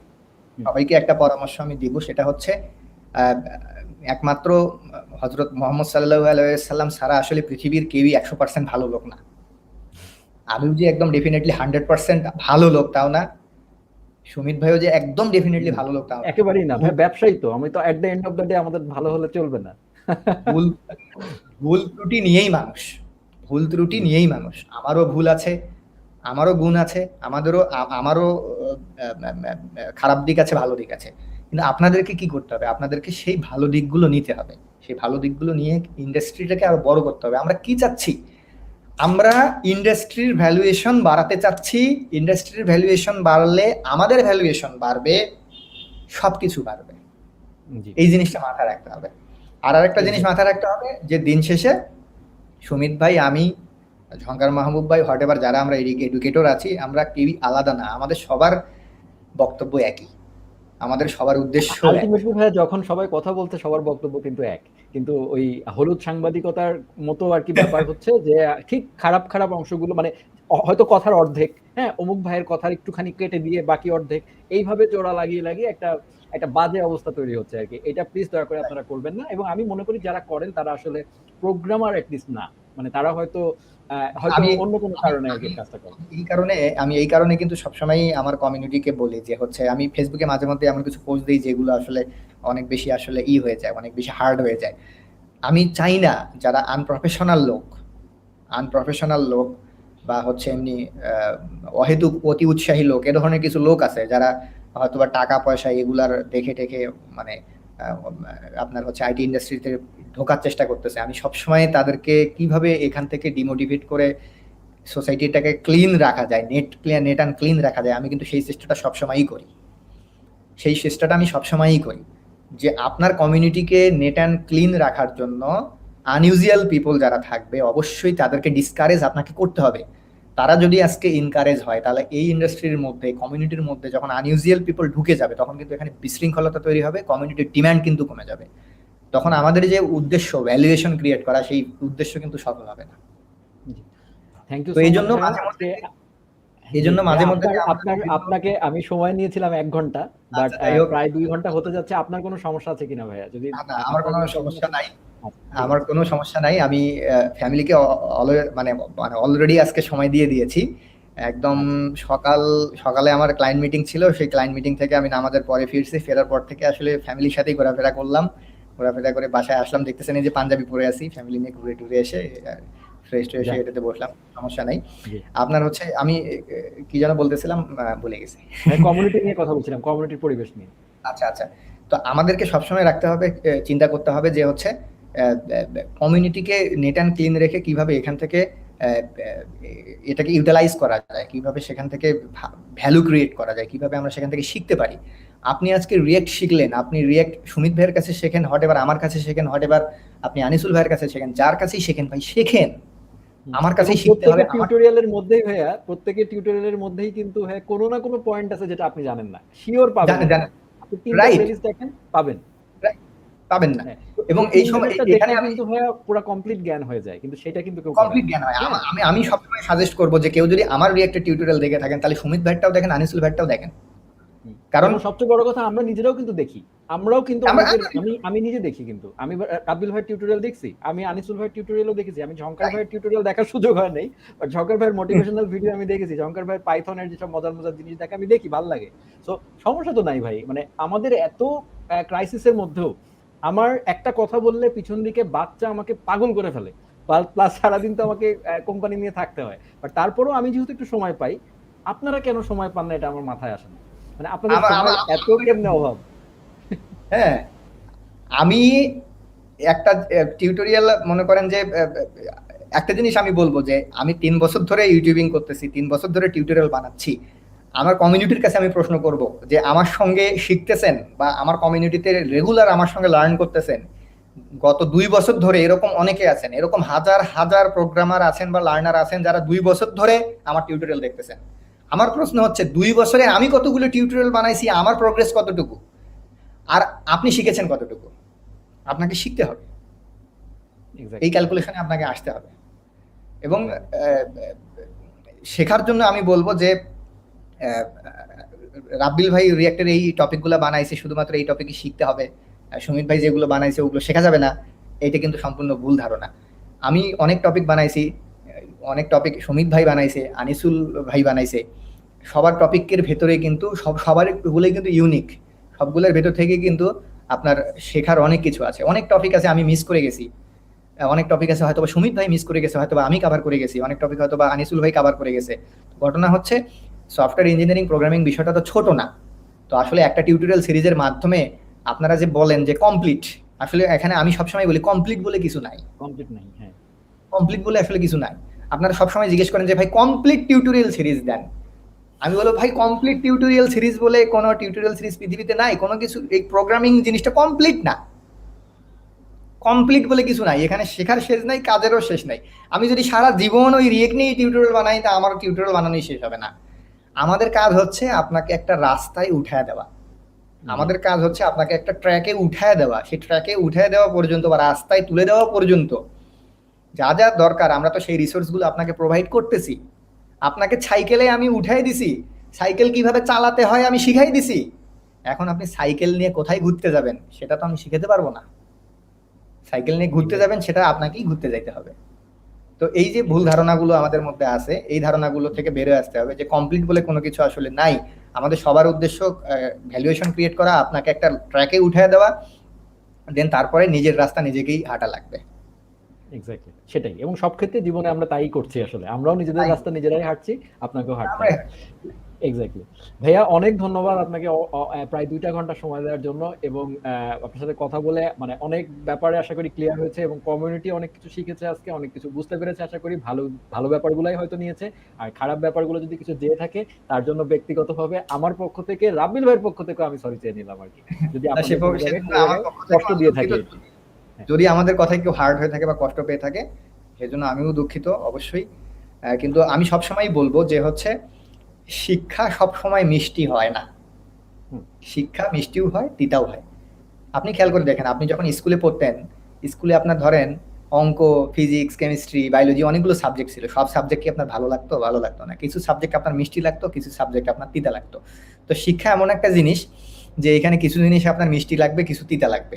তিতা লাগবে দেখে যে আপনি ওটা শিখবেন না তা তো না, ওটা শিখতে হবে আপনাকে। তিতা লাগলেও তিতাটা মাইনে নিয়েই আপনাকে শিখতে হবে। সাপোজ আপনার অঙ্ক ভালো লাগে না, তারপরেও কিন্তু অঙ্ক আপনার করতে হয়েছে। আপনার বায়োলজি, আমার আমার আমার বায়োলজি পড়তে ভালো লাগতো না, এসএসসি তো ভালো লাগতো না, ইন্টারমিডিয়েটও ভালো লাগতো না, তারপরে কিন্তু বায়োলজি আমাকে পড়তে হয়েছে। কেন পড়তে হয়েছে? কারণ আমার ভালো রেজাল্ট করতে হবে। তো ঘটনা হচ্ছে আমার ওই প্রোগ্রামিংটা ভালো লাগে না দেখে যে আমি ওটা শিখবো না, বিষয়টা সেটা না। আপনার ক্যারিয়ার গ্রো করার জন্য, আপনার ভ্যালুয়েশন ক্রিয়েট করার জন্য আপনার যা যা শেখা দরকার আপনি শেখেন, এবং শেখাটা সবসময় কন্টিনিউয়াসলি থাকতে হবে। আমি কিন্তু কন্টিনিউয়াসলি লার্ন করি। এবং আমার যে আইডিএলসি ফাইন্যান্স লিমিটেডে আমাদের জব রেসপন্সিবিলিটি, সেই জব রেসপন্সিবিলিটিতেও আমার রিসার্চ অ্যান্ড ডেভেলপমেন্টের কাজগুলোই আমি থেকে বেশি করি। এ কারণে কিন্তু দেখা যাচ্ছে বিভিন্ন সময় আমি অনেক কিছু শিখি। অনেকে বলে যে রাবিল ভাই একবার অ্যান্ড্রয়েড বানায়, একবার রিয়েক্ট বানায়, একবার লারাবেল বানায়, এরকম কেন? একটা মানুষ এতগুলো কিভাবে পারে? তো পারার পেছনে কারণ হচ্ছে আমি কন্টিনিউয়াসলি শিখি, এবং আমি এখনো শিখছি। শেখার তো ভাই শেষ নাই। আমরা শিখছি, আমরা আমাদেরকে ডেভেলপ করছি, এবং সেই নলেজগুলো আপনাদেরকে শেয়ার করতেছি যাতে আপনারাও ডেভেলপ হতে পারেন। Exactly. Thank you so much ভাইয়া। এবং আজকের এই ইভেন্টে সম্ভবত ভাইয়ার হচ্ছে। আচ্ছা, এনিওয়েজ সবাইকে আজকে এবং শেষ পর্যন্ত অনেকেই ছিল, শুরু থেকে যারা ছিল আশা করি সবাই ছিল, দেখা যাচ্ছে এখনো অনেকেই আছে, রাত হয়ে গেছে, আর সময় নিব না। এবং ভাইয়া আর একদিন যদি কখনো আপনার সময় আপনি সুমিত ভাই, আপনি যে মানে এই যে ইয়াটা নিয়েছেন, যে আয়োজনটা করেছেন, এই যে টক উইথ সুমিত, এখান থেকে কিন্তু আমাদের অনেক এইটার যদি আমি মানে বেনিফিট ইঞ্জিনিয়ারিং করতে যাই, যে আপনার এই যে এপিসোডটা, এই এপিসোডের যদি আমি বিজনেস ভ্যালুয়েশন করতে যাই, আমি যদি এটার বেনিফিট ইঞ্জিনিয়ারিং করতে চাই, তাহলে এটা কিন্তু অনেক হাইলি বেনিফিটেড হবে, এবং আমরা নিজেও বেনিফিটেড হব, আমাদের কমিউনিটির লোকজনও বেনিফিটেড হবে, এবং আমার মনে হয় পুরো দেশের লোকজন বেনিফিটেড হবে যারা এই সেক্টরে আছে। এবং নট অনলি যারা প্রোগ্রামার তারাই যে বেনিফিটেড হবে তা না, যারা সাধারণ মানুষ আছে তারাও কিন্তু বেনিফিটেড হবে, যারা ব্যবসায়ী আছে তারাও বেনিফিটেড হবে। তো আমার মনে হয়